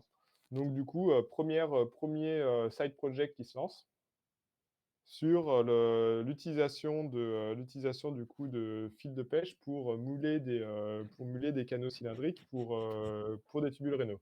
Ça n'a aucun sens. 2e idée, mon directeur de thèse, Jean-Luc Vieury qui dit: «J'aime bien l'idée, mais par contre, c'est pas hyper contrôlé la manière dont tu positionnes tes fils. Par contre, ce qui serait hyper stylé, c'est imagine, on fait un tissu dans lequel tu as, du coup des fibres de coton et des fils de pêche, t'enduis toute PDMS et mais du coup la position des fils de nylon est, contrôlée par le tissage des fils de coton d'une certaine manière. Mmh.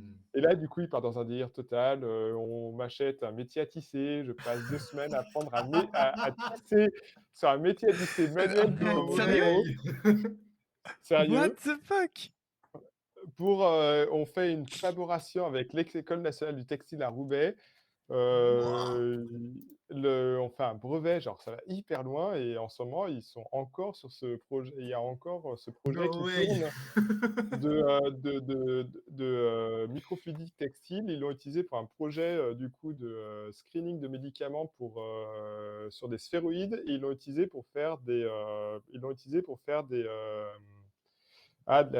soft robotiques, des robots mous. OK. Voilà, voilà. Eh, Ça ne nous dit toujours pas pourquoi les tigettes, mais quelques semaines plus tard, il y a une postdoc, de l'équipe qui me dit: «Bastien, est-ce que tu pourrais me prêter des fils de nylon parce que, j'ai une idée, je pense que j'en ai besoin pour un projet». Et elle, en fait, elle voulait, faire une puce microfluidique sur lequel elle mettait des corps neuronaux, des cellulaires neuronaux d'un côté que tu aies pas du tout de corps, de neurones de ce côté-là et et qu'après, d'une certaine manière, elle a une barrière. Elle met ses corps neuronaux, elle retire la barrière et ensuite tu as les axones qui vont pousser de l'autre côté. OK. Et donc du coup, trop bien, on se lance là-dedans, on le co-développe ensemble parce que quitte à avoir, des projets, pareils, autant en avoir 5. Et moi, je me dis: c'est trop cool cette idée», alors du coup, cette idée, on la pousse un peu, on se rend compte qu'on peut faire du coup du patterning de surface, en fonction du patterning de surface d'un côté et pas de l'autre. On peut même mettre un gel, par exemple d'hydrogel, un hydrogel d'un côté et pas de l'autre et se dire: «Bah, maintenant on va mettre, 4 fils de nylon et on va mettre, genre un gel avec des neurones, un gel avec des cellules gliales, un gel avec rien et on va faire des multicompartiments en gel». Des trucs assez cool. Mais je me suis dit: «Le fil de nylon, c'est pas assez contrôlé, ça serait cool de pouvoir faire la même chose», donc de la compartimentalisation, mais avec des objets fabriqués qui seraient plus complexes. Et du coup, j'ai commencé à fabriquer, en fait, ce qui s'est appelé plus tard les tigettes, dans différents Magnifique. matériaux, donc soit, en fait, dans des films métalliques qu'on est venu fraiser, soit en impression 3D, soit en matériaux photosensibles. Et avec cette idée que dans les tigettes, il pourrait y avoir en plus des trous, il pourrait y avoir des canaux qui permettent pas seulement de compartimentaliser une puce, mais aussi de reconfigurer une puce, juste en déplaçant la tigette. OK. Et du coup, j'ai fait un papier avec plusieurs propositions d'applications en disant: «C'est une boîte à outils». C'est-à-dire que ce que je vous présente, c'est un concept qui peut servir à énormément d'applications différentes. Et je vous fais une démonstration avec quelques exemples pour vous montrer un peu les pistes qui peuvent exister. Mais il y a beaucoup plus que ça, avec l'idée que d'autres chercheurs s'emparent un peu du concept et l'utilisent eux-mêmes pour leurs propres, recherches. Et en fait, avec le recul, ça a été un truc que j'ai fait plusieurs fois au long de ma carrière, que ce soit en thèse, en postdoc ou même maintenant encore, en tant que chercheur. C'est avoir ce truc à la fois, j'aime travailler sur des projets qui sont appliqués. OK, ouais. Et à côté, j'aime avoir des projets parallèles plutôt, typés, microfluidique, microfabrication, où je vais en fait inventer des concepts que je peux ensuite, des concepts de fabrication qui vont me servir à proposer une boîte à outils pour plein d'applications différentes. Waouh! Donc là, Mais voilà, voilà, vous avez c'est un l'histoire peu de la long. tigette. C'est un peu long, mais pour connaître la tigette, il faut connaître les fils de pêche et pour avoir les fils de pêche, il faut avoir les cheveux dans le PDMS. Donc Non, mais vraiment, vraiment d'une certaine mais manière, ça me termine, mais ça Et commence ça a avec donné des ça à la cheveux dans fin le là, l'image PDMS, quoi. qu'on a sur le stream du coup. C'est ça. oui, L'espèce de petite, barrette, un peu orangée qu'on a, en dessous du gros bloc de PDMS, c'est la tigette en question, Et ça, du coup, une des c'est dernières versions. c'est ça. Et ça, c'est du coup l'image qu'on a présentée pendant l'interview de Sylvain. Et ça, c'est la puce microfluidique de Sylvain. Donc en fait, c'est quelque chose, enfin, c'est vraiment quelque chose qu'il utilise, qui est issu de ta thèse et de tout ce travail-là, quoi. oui, parce qu'un jour, j'ai mis des cheveux dans du PDMS. Sylvain Ça me parmi tant d'autres. termine. C'est fou ça, c'est magnifique. Ça me Mais Waouh! termine. Putain. en fait, on va dire que j'ai eu, autant de succès d'une certaine manière dans les projets qui étaient financés où on disait: «On va aller vers tel objectif, il va falloir, voici le plan, on va faire A, B, C, D, blablabla». Le i j'ai poussé, i Souvent j'ai poussé ces projets au bout, mais de manière assez étonnante, ou pas, je sais pas trop. Ça a souvent été les projets parallèles qui ont le plus essaimé et qui ont eu le plus Ah! d'une certaine manière d'impact, au niveau du monde scientifique. OK. Parce qu'en fait, les projets très applicatifs, d'une certaine manière, si jamais même si tu les avances très loin, après c'est soit il faut qu'ils passent à une toute autre dimension, c'est-à-dire qu'ils aillent vers de la start-up, ou autre chose, mais en général, ils sont trop compliqués pour que des gens se disent: «Je vais les réutiliser». Ou alors, Ah ouais. faut être les fondateurs d'un nouveau domaine, genre les premiers qui ont fait des organes sur puce, les premiers qui ont fait Mmh. de la microfluidique en PDMS, ce genre de truc. OK. Et encore, je pense que le premier qui a fait de la microfluidique en PDMS, c'était vraiment plutôt ce genre de side project, un peu de microfab d'une certaine manière. OK. Et alors que dès que tu proposes des espèces de concepts et des boîtes à outils, mais si jamais des gens en entendent parler, se disent: «Ah tiens, c'est exactement ce qu'il me faut», ils peuvent et que c'est des concepts qui sont assez simples, ils peuvent en fait le reprendre et l'utiliser à leur sauce. OK. Ce qui des fois a plus d'impact. Aussi bien je crois vraiment à cette idée c'est intéressant d'avoir des recherches qui peuvent aller très loin jusqu'à, des études, d'une certaine manière, vers du médical. et c'est là que, d'une certaine manière, en tant qu'ingénieur, inventeur, je fabrique des objets que je vais ensuite donner à des collaborateurs biologistes. Mais je crois aussi au fait de pas forcément fabriquer des puces pour un pour une application très concrète, mais à la place de faire des boîtes à outils qui vont pouvoir servir à énormément de choses, et c'est un peu le cas de cette première, c'est un peu le cas de cette première, ce premier cube qu'on a pu voir Ok, bah où, il y a Jules qui est malade, fais pas attention. ouais, ouais, ouais, j'ai entendu ça, Oh non, on m'a le pauvre. entendu. Non. À l'aide, je suis désolé, je suis malade comme un connard, ça mec. J'essaie d'être discret, mais j'arrive pas, il semblerait. Je suis pas très pro. Oups, désolé. Mmh. C'est pas grave, ça sera coupé au montage. C'est ça serait coupé au message. Mais du coup, on a eu l'histoire de la tigette et l'altruisme est encore plus, parce qu'en fait, tu es altruiste vis-à-vis des cellules en leur donnant des maisons. Mais en plus de ça, tu es altruiste vis-à-vis des autres chercheurs en leur donnant des petites idées, des petites boîtes à outils, des trucs ou des petits jouets avec lesquels jouer et travailler et s'amuser et à faire avancer leur science. C'est assez remarquable pour le coup. On a une petite question là, en mode, on va chercher les embrouilles, on va dire. Allez, vas-y. Cherchez Pour la conclure bagarre. un peu cet arc sur ta thèse, quand on a lu ta thèse, on s'est fait une remarque.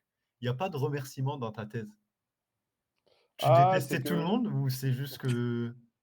non, non, non, c'est que c'est potentiellement que,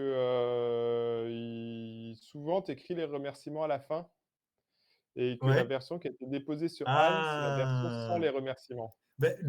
Olivia, on a eu les remerciements dans sa thèse Ouais. Anne. Du coup, c'est pour Après, ça que ça nous c'était avait... effectivement peut-être le dépôt était pas le même.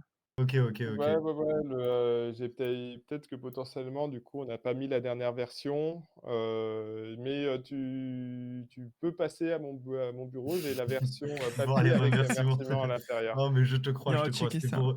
On cherchait voir s'il y avait des petites embrouilles, des trucs comme ça.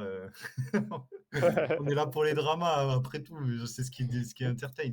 Il y a le prof de physique qui dit qu'il n'est pas content avec la définition d'altruiste avec les cellules. Il trouve que c'est carrément le Truman Show, ton C'est un histoire peu de ça, hein. recherche. En vrai, il y a une petite part de ça, c'est assez marrant, je trouve. Le Truman Show des cellules. C'est ça, tu les observes là, comme ça, tu leur mets une petite maison et tu fais, allez, vivez maintenant, Alors, faites c'est un vos appart? bails.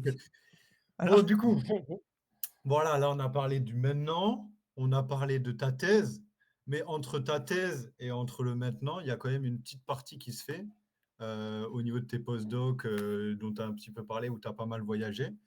À quel point, au cours de tes postdocs, tu as diversifié ta recherche ou tu es resté vraiment autour d'un sujet initial? Tu disais que tu travaillais sur plusieurs cellules différentes.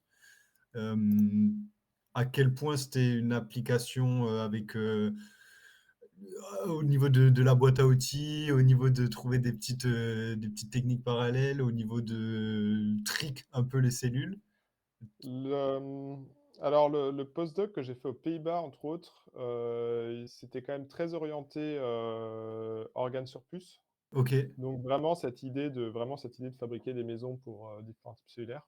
ok, J'ai commencé à utiliser de plus en plus d'impression 3D, pendant ce postdoctorat ok. Donc là, tu as parce déjà que, commencé à te faire deux, trois. Tu avais déjà conscience que tu pourrais faire de mettre la culture cellulaire en 3D ou c'était pas à ce juste. point non, pas à ce point-là. Ok, d'accord. J'étais encore, on va dire, alors, d'une certaine manière, l'imprimante 3D que j'utilise maintenant pour fabriquer les cubes, tu peux faire des fibres qui font, 500 nanomètres de côté.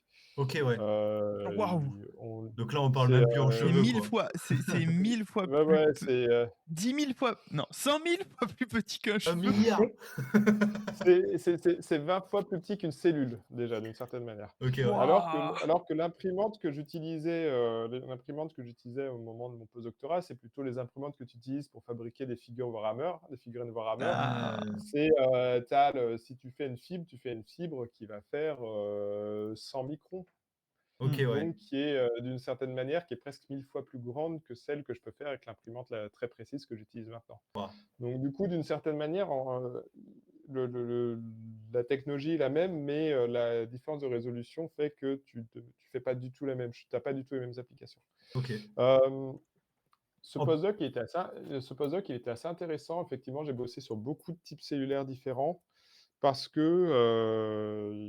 en fait, quand je suis arrivé, le deal à peu près avec ma chef là-bas qui est d'origine française, ouais, qui est toujours je lui dis: «Bah, moi, de toute façon, j'ai pas prévu de rester éternellement. Mon but, c'est de faire un postdoc de 2-3 ans et de retourner en France tenter les concours CNRS».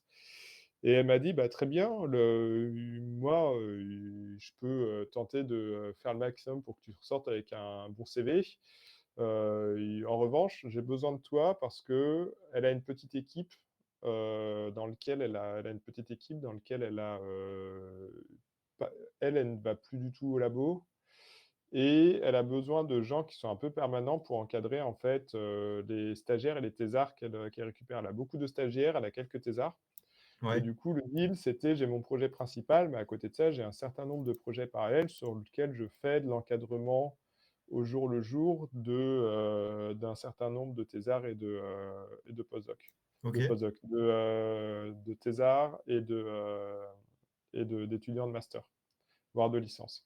ouais, Et donc du coup, je me suis retrouvé en fait sur des sujets plus ou moins gros, c'est-à-dire par exemple, mon sujet à moi qui était quand même assez, qui me prenait la moitié de mon temps. Des fois, on avait des, biologistes qui nous contactaient en disant: «Ah, cette puce que vous avez fabriquée il y a, 5 ans, elle est trop cool, est-ce qu'on peut en avoir un exemplaire un peu modifié?» Alors quand tu commences à avoir l'habitude de faire du design de systèmes microfluidiques, c'est des projets qui vont assez vite. OK, Ça pouvait être des stages de 6 mois, en collaboration avec des biologistes aussi qui sont très efficaces avec, des publications à la fin des 6 mois de stage. ouais, Donc du coup, au final, j'ai travaillé sur beaucoup de trucs parce qu'on m'a aussi donné l'opportunité de travailler sur beaucoup de projets, en parallèle. OK, d'accord. Que Est-ce que c'était tu arrivais à continuer ouais. à développer tes tigettes en parallèle ou ça, c'était fait et maintenant tu étais passé à autre chose?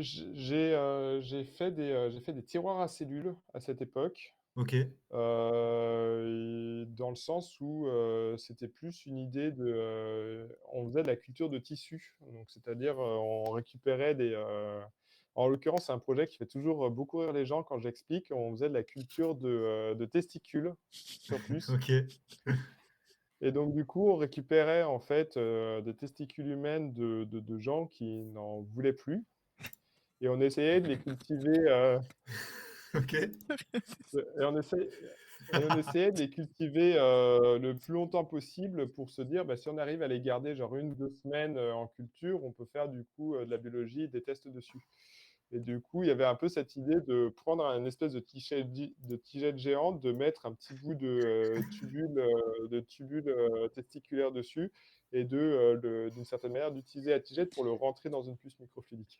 Est-ce qu'on peut dire que tu faisais de la testiculture? Elle est pas de moi, elle est du prof de Ah, physique. bien joué, elle est très, très bien. Elle est magnifique. La testiculture. What the Juste pour fuck. revenir sur ta question des plans des figurines de Warhammer, le prof de physique, quand on parlait de ça, c'est, les petites statues que tu utilises dans les guerres Warhammer ou de collection, bah, ça, l'impression 3D que Bastien utilisait aux Pays-Bas, permettait de faire, ce genre de de figurines. J'avoue, j'ai ri, ouais, c'était bien trouvé, Très, magnifique. très belle, très, très belle. On la note. Heu, si je me trompe pas, tu es chercheur, Bastien, c'est ça? Tu n'es pas Oui, enseignant-chercheur maintenant? non. Est-ce qu'il y a une volonté de ne pas être enseignant-chercheur? La question qui suit, c'est quelle est l'importance de l'enseignement et de la transmission de connaissances pour toi? Il y en a une troisième, c'est est-ce que tu détestes les élèves du coup?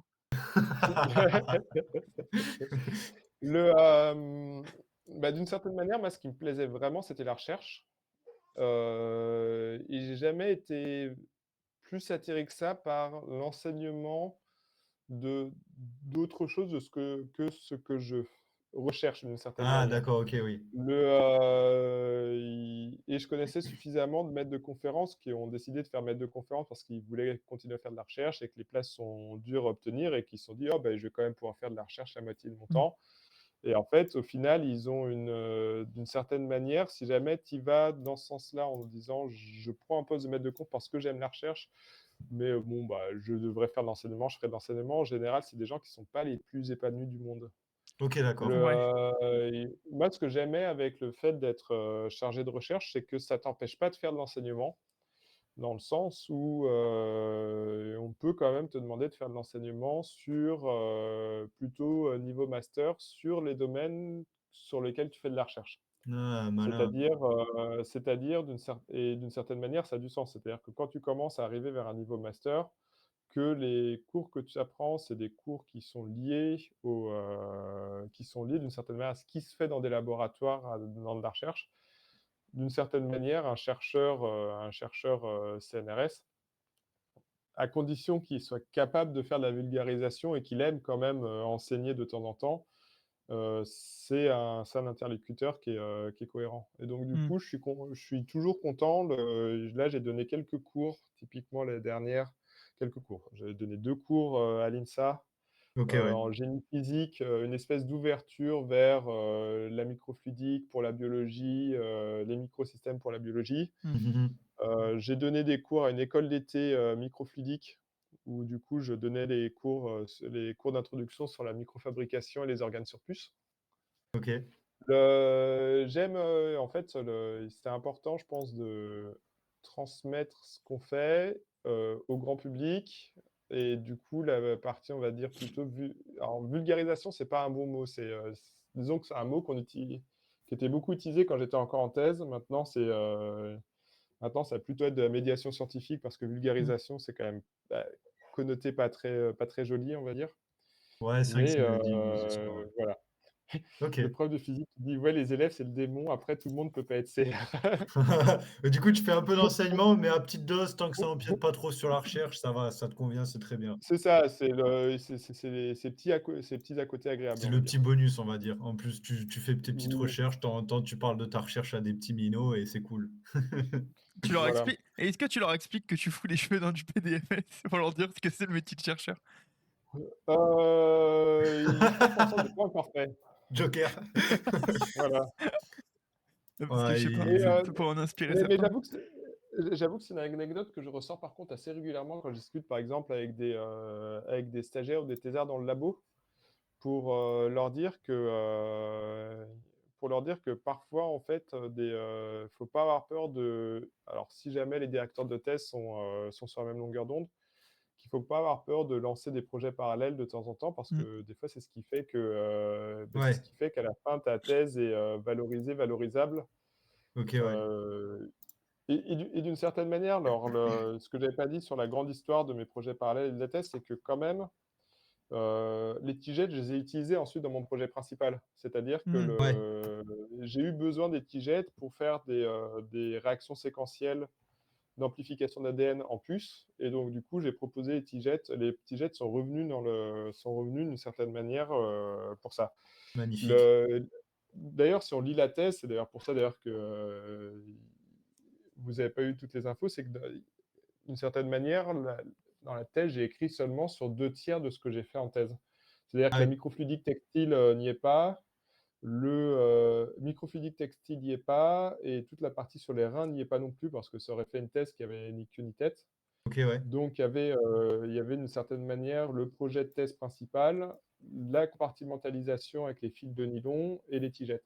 Parce que les tigettes, au bout d'un moment, avaient un sens vers avait du coup, au bout d'un moment un sens pour le projet de thèse Mmh. principal. OK, d'accord. On a une Avant de dernière passer question. ouais, avant de passer à l'interview détente, vas-y Jules, je te laisse balancer la question. On a une question qu'on aime bien poser aux chercheurs actuels.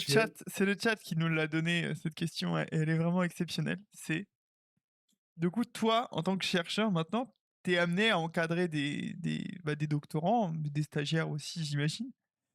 La Mmh. question est la suivante: est-ce que tu penses mieux encadrer que ton ou tes directeurs de thèse?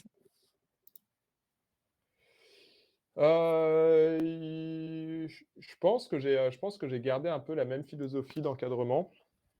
C'est d'autant plus facile que pour l'instant en tout cas la première thèse que j'encadre, elle est co-encadrée avec Laurent Malaquin, donc qui est mon responsable d'équipe à Toulouse, qui se OK. trouvait être mon co-directeur de thèse à Paris.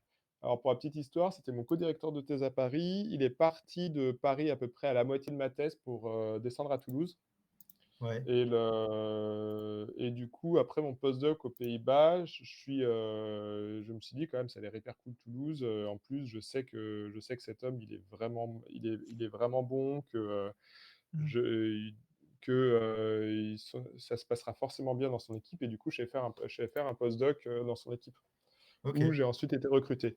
Donc d'une certaine manière, déjà le fait de co-encadrer avec lui, ça continue un petit peu on continue un peu à avoir la même méthode d'encadrement que la manière dont moi j'étais encadré.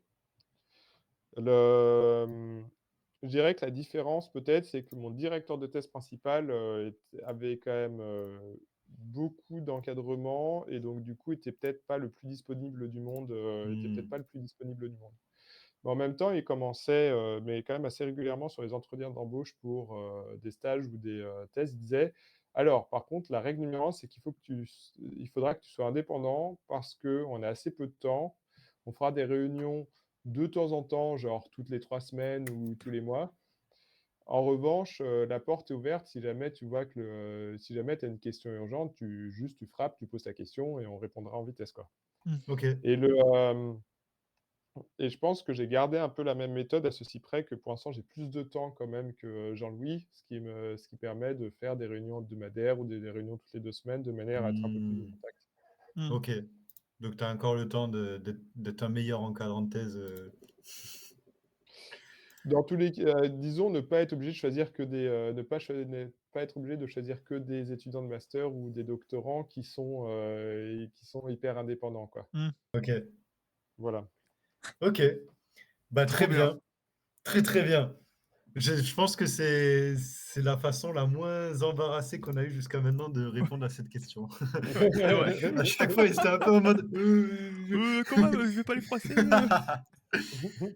Maintenant, les petites questions un peu plus détentes qui vont un peu, déconstruire l'image du chercheur, On geek, souffle. enfermé dans là, on chill, là, tu t'as pas besoin de t'étaler, enfin, c'est vraiment là, tu peux dire juste un petit oui, un petit non, on passe, on déconstruit l'image du chercheur un peu, enfermé dans sa grotte, qui fait pas grand-chose et qui fait des trucs à côté. Bon bref, Voilà.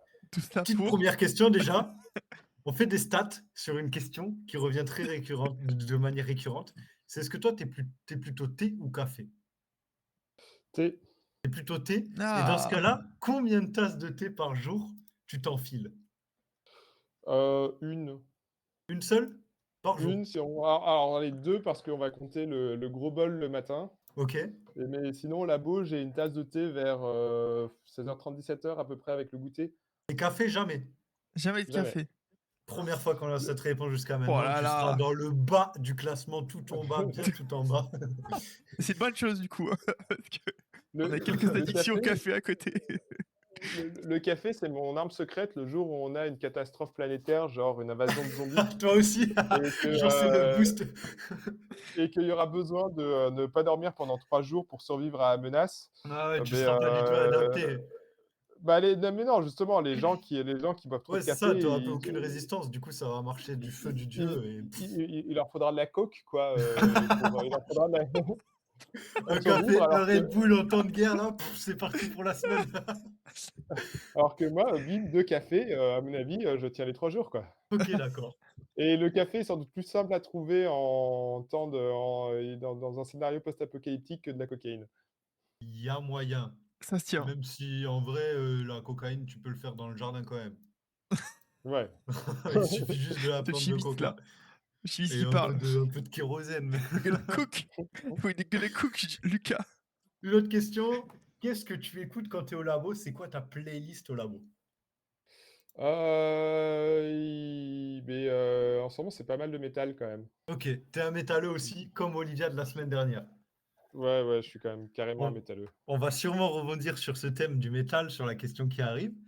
Est-ce que, en dehors de ta recherche, je me doute, enfin, du coup, la ques enfin, Ce qui nous revient souvent, c'est que la thèse ou même la recherche de manière générale, c'est pas un taf qui commence à 8 heures et qui finit à 17 heures. C'est quelque chose auquel tu penses de manière récurrente. Euh, Est-ce que tu arrives à te déconnecter de temps en temps de ta thèse, enfin de ta recherche, de par exemple, des activités ou des hobbies? Est-ce que tu as des activités, est-ce que tu as des hobbies transversales par rapport à ta thèse, par rapport à ta recherche? Là, oui, oui, oui. Si Alors oui, déjà, lesquels? oui, alors depuis la thèse, je fais pas mal d'escalade. Ok, Donc ça, c'est un peu l'activité de fin de journée qui est très bien parce que ça vide le cerveau et en même temps, faut réfléchir un peu. Donc du coup, tu réfléchis à autre chose que ta journée de boulot. ouais, Sans doute que courir sur un tapis, c'est un peu moins efficace dans ce sens-là. ok, Après, je suis musicien depuis assez longtemps. J'ai un groupe depuis 15 ans. ok, Donc du coup, j'ai toujours eu un groupe de musique l'époque où j'étais encore à Paris, on faisait une répète toutes les semaines à peu près. ouais, Et que j'ai continué à avoir après être parti aux Pays-Bas et à Toulouse et où je fais du coup des allers-retours 1 à 2 fois par mois, en ok. région parisienne quand on a des concerts, qu'il faut faire des répètes avant, ce genre de trucs. C'est quoi le nom de ton Le, groupe? Est-ce que tu as envie de le puber un peu? ouais, le groupe s'appelle Pearl, Ok. P-E-R-L. Et si je me trompe pas, bon, je connais un peu l'actualité de Pearl, je suis au travers de toi. Yep. Vous avez des concerts à venir? C'est où le prochain concert là que vous allez jouer?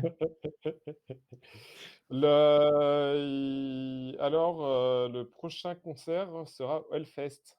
Magnifique! Le grand Voilà, Quel Hellfest! giga dingue. voilà. Il y a le alors il y a un tremplin qui est organisé tous les ans, pour faire jouer justement des groupes, semi-amateurs, semi-professionnels au Hellfest et cette année, il y avait 150 groupes qui ont participé et on a été sélectionnés. Donc Waouh! Il faut savoir on que a le appris Hellfest, c'est le plus grand festival de métal du monde ou d'Europe. ouais, alors de France sûr, d'Europe, il est à égalité avec d'autres, mais en tout Ok. cas, c'est un des plus connus, on Bon, va c'est dire. un gros festival de métal. Ouais. Du Non, il y coup, a même- musique, escalade, Musique, t'as, escalade, t'as le temps c'est pour déjà autre pas chose ou? Et là, on fou, a la voilà, page de Pearl sur le sur stream, le site du magnifique. Hellfest. Là, je suis sur le site du Hellfest. Ah, c'est voilà. le site du Hellfest. C'est ça qui est stylé quand même. Qu'il faut noter. Ah, ils vous ont mis une étiquette post-metal. Oui, Vous faites du post-metal, donc voilà, on fait du post-metal.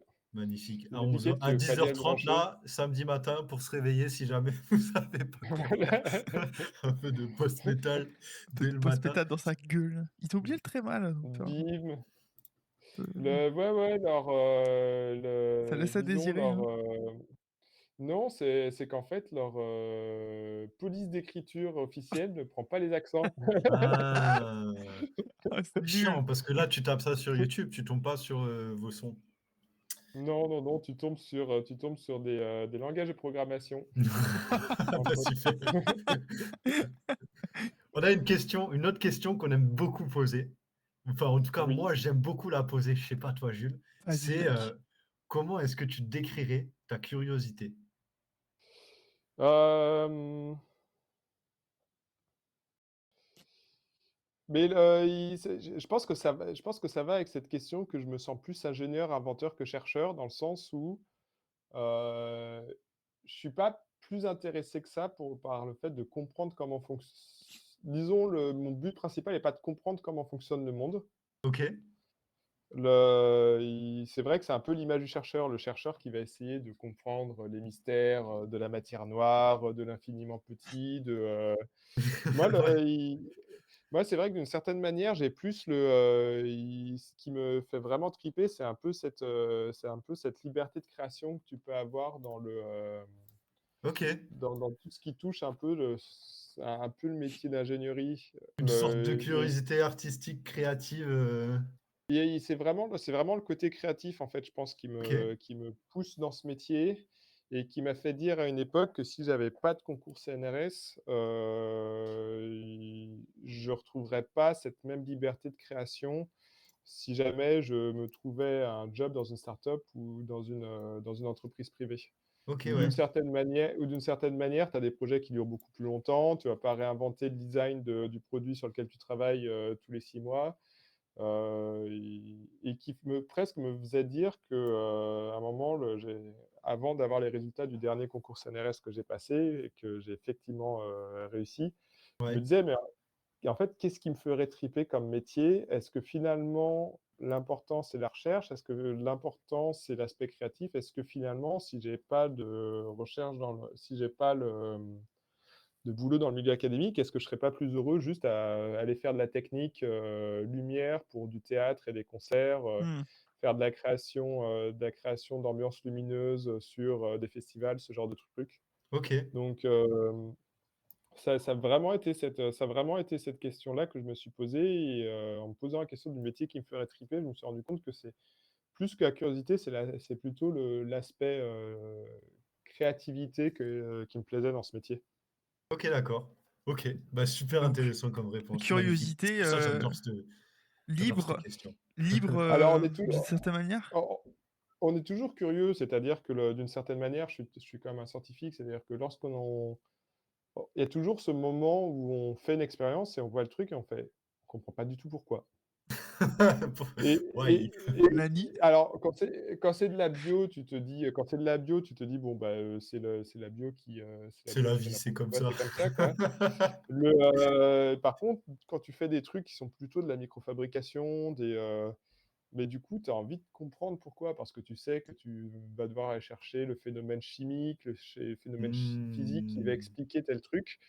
Et c'est vrai qu'aussi bien, je suis pas curieux dans le sens où, je suis pas poussé par le fait de comprendre des éléments, primordiaux de l'existence de la planète, de l'univers. Par contre, c'est vrai que dès qu'il y a un petit truc qu'on comprend pas, je trouve que c'est là que se passe la science intéressante. OK. OK. Bah, Et très et cool. ça vaut le coup de prendre le temps d'aller creuser ce genre de détails. On peut comprendre. OK. Merci pour ta réponse. Maintenant, Moi c Joule, ta question favorite, Voilà, c'est ça. Si Lucas a une passer au question tour de Jules. favorite, moi j'en ai une aussi et c'est un petit peu la question qui est à la base de la chaîne aussi. Nous, on fait non pas de la vulga comme tu as dit que c'était moche, bah, on fait plus de la vulga.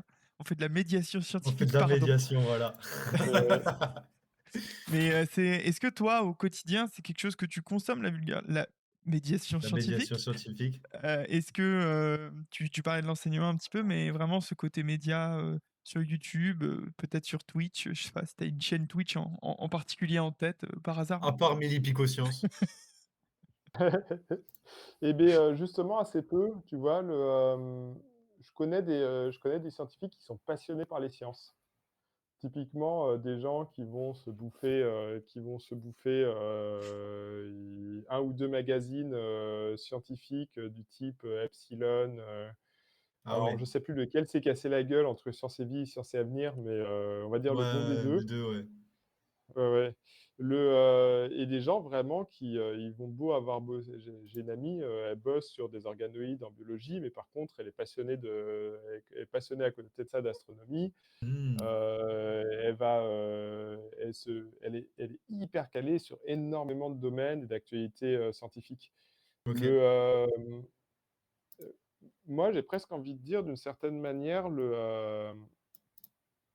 je me rends compte quand je croise des gens comme ça qu'en fait, je suis vachement moins le profil de, scientifique, passionné par les sciences, d'une certaine OK. manière. Mmh. Le, i C'est peut-être aussi ce qui me fait dire, c'est peut-être aussi ce qui me fait dire, plus facilement que je me sens plus ingénieur que scientifique, peut-être. OK, Ouais, Je sais d'accord. pas. tu te Mais sens du pas coup, c'est vrai contraint de que dire j'ai que pas tu une, aimes les sciences? non, non, non. Mais après voilà, forcément j'ai une vie à côté j'ai aussi une vie à côté de la science qui est assez remplie. C'est vrai que du coup, le groupe de musique, il prend du temps. Bah, si tu fais du sport en plus, que tu veux te caler quelques, soirées tranquilles chez toi, pour faire autre chose, très vite, moi, c'est vrai que très vite, il y a des trucs que j'aime bien faire. C'est-à-dire que typiquement, tu me donnes un epsilon, je le lis sans aucun problème. Mmh. Si, à la limite, peut-être le seul, sur tout ce qui est, médiation scientifique, Ouais, des podcasts. Ah! J'ai 25 minutes de vélo pour aller bosser le matin et c'est vrai qu'assez souvent, assez souvent, je me bouffe, des podcasts de France Culture, donc CQFD OK, et Le Meilleur des Mondes, qui est, plutôt orienté, numérique. OK, Mais, c'est vraiment d'une certaine manière, c'est vraiment parce que j'ai ces espèces de temps mort avec le vélo que de temps en temps, j'ai envie de faire autre chose que d'écouter de la musique et du coup, j'ai basculé sur des podcasts. OK, OK, bon, bah, très bien. Voilà, exactement. Petite dernière question détente, avant de partir sur, Allez, la conclusion. Une journée type au labo pour toi, c'est quoi? Si tu arrives à en dégager une?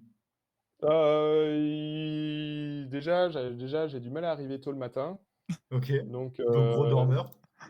typiquement débarquer avant 9h15, c'est compliqué. OK, C'est vraiment, en fait, je vise 9h, mais faut s'attendre à ce que je sois là à 9h10, 9h15. Le OK. quart d'heure toulousain. Le, il y a peut-être un peu de ça, ouais. Le, c'est Le vrai que quart du d'heure de coup, Melun, on a dit. c'est vrai que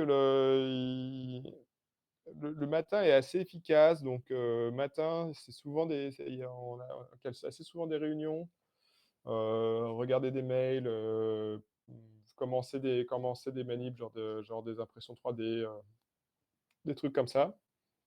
Le repas le midi, je sais que globalement, début d'après-midi, si je me débrouille bien, vaut mieux que je sois en à faire des manips dans un labo parce que la période 13h30-15h, devant un ordi, c'est hyper compliqué. OK. Ouais, le Le, coup de la sieste là qui tombe facilement. ouais, c'est ça, c'est ça. Par contre, je sais que j'ai mes 2 pics de productivité vraiment, il y en a un qui démarre vers 17h. OK, Donc un espèce de 17h-19h, que je mets des fois à profit, en traînant des fois un peu plus tard au labo. Parce que des fois je traîne aussi un peu moins tard, je traîne aussi des fois un peu moins tard. ouais, Donc le 17h-19h, il est hyper efficace. Moi-même, je suis plus efficace et en plus, il y a moins de monde, dans les bureaux, dans les couloirs, donc moins Mmh. d'interférences d'une certaine manière. Et je sais que c'est un peu plus rare, je sais que j'ai un deuxième pic de productivité qui est plutôt vers 9h30, 10h du soir, que Ah ouais. celui-là que j'utilise plutôt pour la musique, par exemple, mais qui peut ah, être utile, sur Ouf. des moments où qui peut être utile sur des rares moments où il y a des espèces de gros rushs, de deadline, pour, des appels à projets, pour des concours CNRS, pour des, Mmh. trucs comme ça qu'il faut rédiger un peu OK, tard. ouais. Et ça aide rarement, mais je sais que celui-là, il est assez bénéfique aussi. OK, d'accord. De manière générale aussi parce que j'ai une vie qui est assez remplie à côté, et que, j'ai tendance à faire à peu près mes 40 heures par semaine. Je fais jamais des horaires incroyables. OK, ouais. Après 40 heures par semaine, ça fait, tu commences à 9h, tu repars à 18h, 5 jours par semaine à peu près. Des horaires assez flexibles si jamais je me retrouve, à me lever 1 heure plus tard parce que, je suis allé voir un concert la veille, bah, je vais rester 1 heure plus tard au labo Mmh. et du coup j'essaie de compenser comme ça. OK, ouais. Mais, j'ai un peu l'intime conviction qu'un chercheur qui travaille bien, c'est aussi un chercheur qui est pas trop claqué, Mmh. qui est bien dans sa tête avec une vie, équilibrée à côté. OK, ouais. C'est très néerlandais comme, façon de voir, d'une certaine manière et vu que c'est à peu près la ligne que je tiens, en tout cas depuis mon postdoc aux Pays-Bas, mon postdoc à Toulouse et maintenant mon post de DCR et que ça a l'air de marcher plutôt bien, je vois pas trop j'ai pas Tu as trouvé le bon équilibre, ouais. j'ai pas le besoin et l'envie de me dire, «Faut vraiment que je fasse 55 heures par Mmh. semaine, sinon, Mmh. sinon ma recherche avancera pas assez vite, quoi». OK, ouais. Petite question de curiosité, c'est quoi tes horaires de dodo? Toi, tu es plus un gros dormeur ou petit dormeur? Il me faut plus de 7 heures, Ok, en tout cas. 7 heures, sur toute la semaine, il va falloir que je dorme beaucoup plus le week-end. En général, c'est plutôt genre, je me couche vers 11h30, minuit, je me lève à 7h30, ok. à peu près. Ouais, un petit 7-8 heures de sommeil, ok, bon, un petit C'est dormeur. ça, ouais. Et 9h, 10h le week-end, quand je peux Ah ouais, tu rattraper. rattrapes, ok. Ouais, ouais, je Pas rattrape mal. le week-end. Ok, ok, ok. Bon, on commence à arriver sur la fin de cette interview. Bah ouais, Mmh. déjà. On a on a 2 petites dernières questions, je dirais. On n'en a pas zappé des questions? Je crois pas, hein. Allez. On a 2 petites dernières questions là à poser, hem et une troisième bonus à la fin, mais je pense que ça sera un petit peu tard, pour te lancer sur ça. Heu, la première qu'on aimerait te poser, c'est une question très ouverte, très vague, très générale, donc tu réponds comme tu veux, de manière très brève ou tu peux t'étaler sur une partie, de la réponse, c'est toi qui vois. Qu'est-ce que tu penses de la recherche? Fou, c'est très, C'est c'est toi très vague, qui dis qui donc. décides à quel point tu veux Toi qui être, drive. bref ou ouais, c'est toi qui drive là. Hem, je pense que c'est un super boulot. Il y a beaucoup de gens qui diront que c'est un métier passion, donc du coup, les gens, continueront à se battre pour essayer de faire ce boulot malgré les conditions qu'on propose. OK, À côté de ça, j'ai quand même, à côté de ça, vu, à quel point le travail, se complexifie, devient de plus en plus, d'un côté se libéralise, de l'autre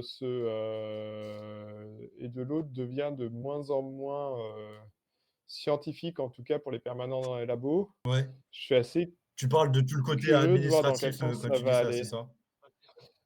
Ouais, c'est Ouais. ça, le côté de, les chercheurs permanents sont plus dans les labos, c'est plutôt des managers d'équipe qui doivent trouver de l'argent pour embaucher des OK, ouais. gens et faire fonctionner le système. On est sur un système assez libéral qui fonctionne par appel à projet où on met des équipes en concurrence alors qu'il faudrait les mettre en compétition. Ouais. Alors, d'une certaine manière, je pense que le personnel de la recherche, heu, en général, a une vision assez claire de comment est-ce qu'on ferait de la bonne recherche, qui est pas du tout le fonctionnement qu'on nous impose depuis, je pense 20 à 30 ans, OK. avec, justement cette libéralisation de la recherche qui est, pas du tout bénéfique. Et donc du Mmh. coup, c'est vrai que j'arrive là-dedans, et on a du mal à voir comment est-ce que ça va pouvoir être pire. Ça peut toujours être pire, donc du coup, j'ai quand même aucun doute sur l'inventivité typiquement de nos gouvernements pour nous empêcher de faire de la recherche correcte.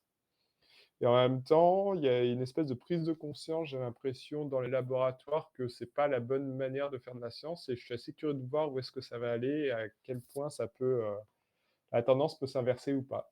Vraiment, OK, je sais pas du tout. on On verra. va voir, ça va jouer sur des temps longs.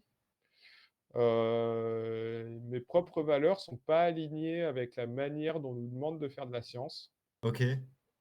mais j'ai bon espoir Bah, c'est vrai j'ai que de bon la espoir demande de que ça financement, se de dire, bah, la semaine dernière, j'ai mis des cheveux dans le PDMS, je pense que ça va faire un truc. Je Ah peux les gars, comprendre que ça fitte pas au taquet là avec les demandes. laissez-moi un petit budget pour que j'aille, Alors que faites pourtant on en est arrivé à une dinguerie de la tigette quand même. Voilà, Utiliser, voilà. C'est ça, en fait, faire de la recherche sur projet où tu dis par avance, qu'est-ce que tu vas vouloir trouver, comment tu vas vouloir le trouver, quelle étape tu vas devoir prendre, si jamais ça marche ouais, pas, quel est ton plan de secours? ça perd de ce côté un peu Je sérendipité, trouve, on va dire. quand je vois ma propre carrière scientifique, je me dis: «Ça cadre pas». Mmh. Je vois le Et délire. pourtant et pourtant j'ai réussi à être embauché, donc Ouais, ouais, donc c'est qu'il y soit a il y a un soit truc les quand même. ouais, en soi, Tu pas fait que du bricolage, quoi. c'est plus le c'est côté que je pense que politique que le côté, dans le fond de la recherche qui te dérange, on va dire oui, et oui, qui va oui, pas c'est avec tes valeurs. non, non, non, mais bon, bon, ça va sans doute, ça, il y a des collectifs qui se montent, il y a quand même, tout un domaine de la science ouverte Ouais. qui a plutôt le vent en poupe. On va voir sur les financements, on continue à aller vers de plus en plus de financement par projet. Il y a un mo disons que le disons que de manière simple, il y a des chercheurs qui étudient la meilleure manière de financer la recherche pour avoir de la recherche de qualité.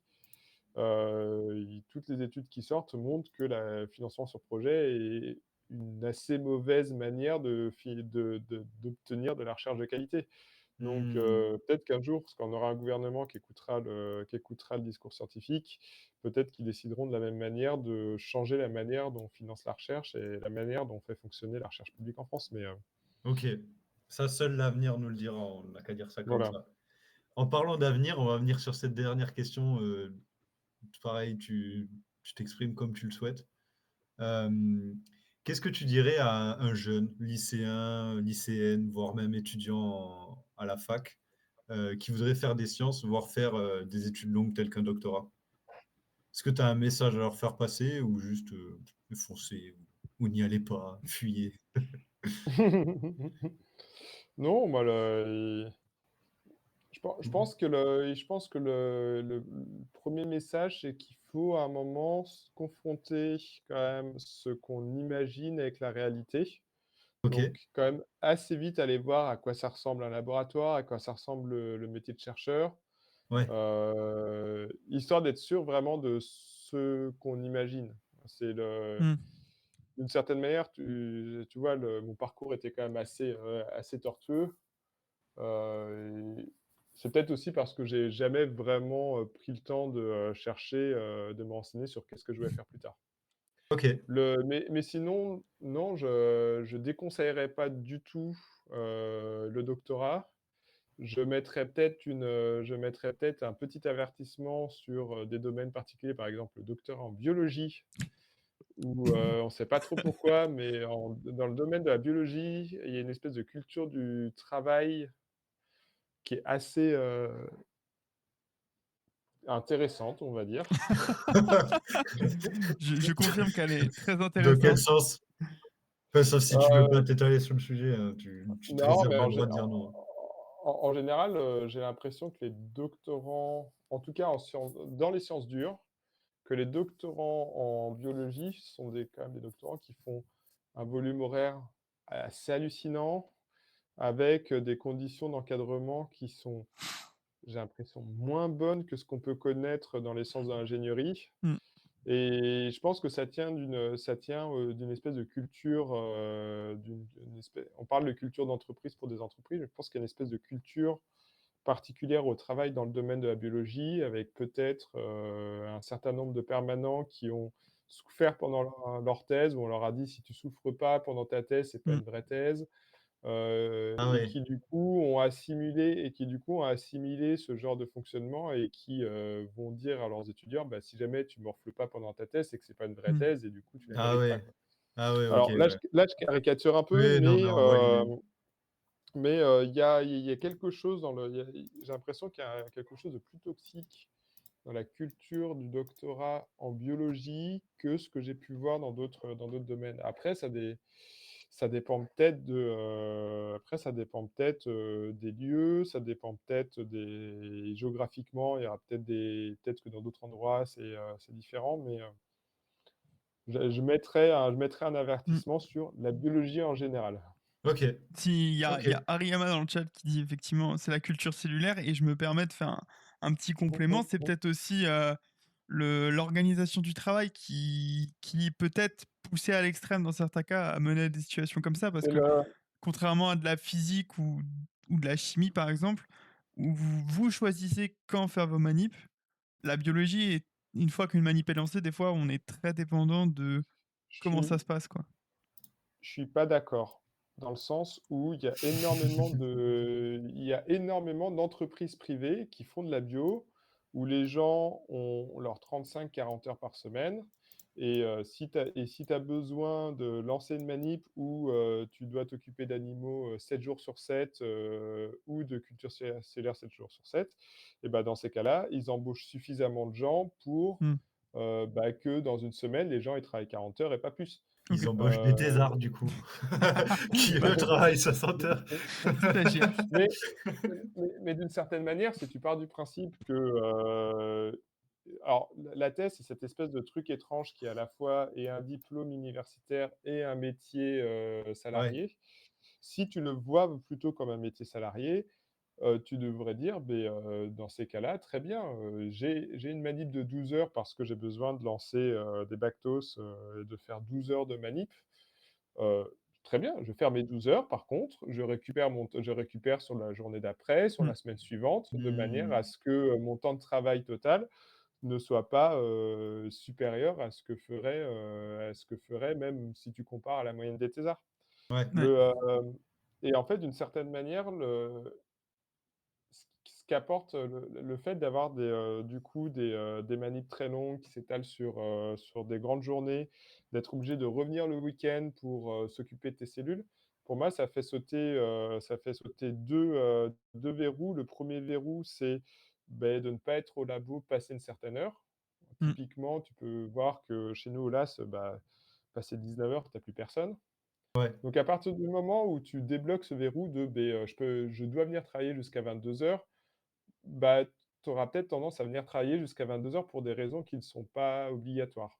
Mmh. mmh, De la même manière que lorsque tu débloques le verrou de «je bosse le week-end», bah, peut-être qu'une fois que ce verrou est débloqué, tu vas te dire: «Ah ouais, mais là, je suis un peu en retard sur ce rapport, je vais taffer en plus ce week-end et ah là, je suis en retard sur, je peux lancer une petite manip ce week-end» ou en fait, tu as pas du tout besoin d'être là le week-end pour cette manip parce que Mmh. tu peux la lancer lundi, mais du coup, tu la lances dimanche à la place et OK, ouais, le fait que ces 2 verrous temporels sautent, fait d'une certaine manière que,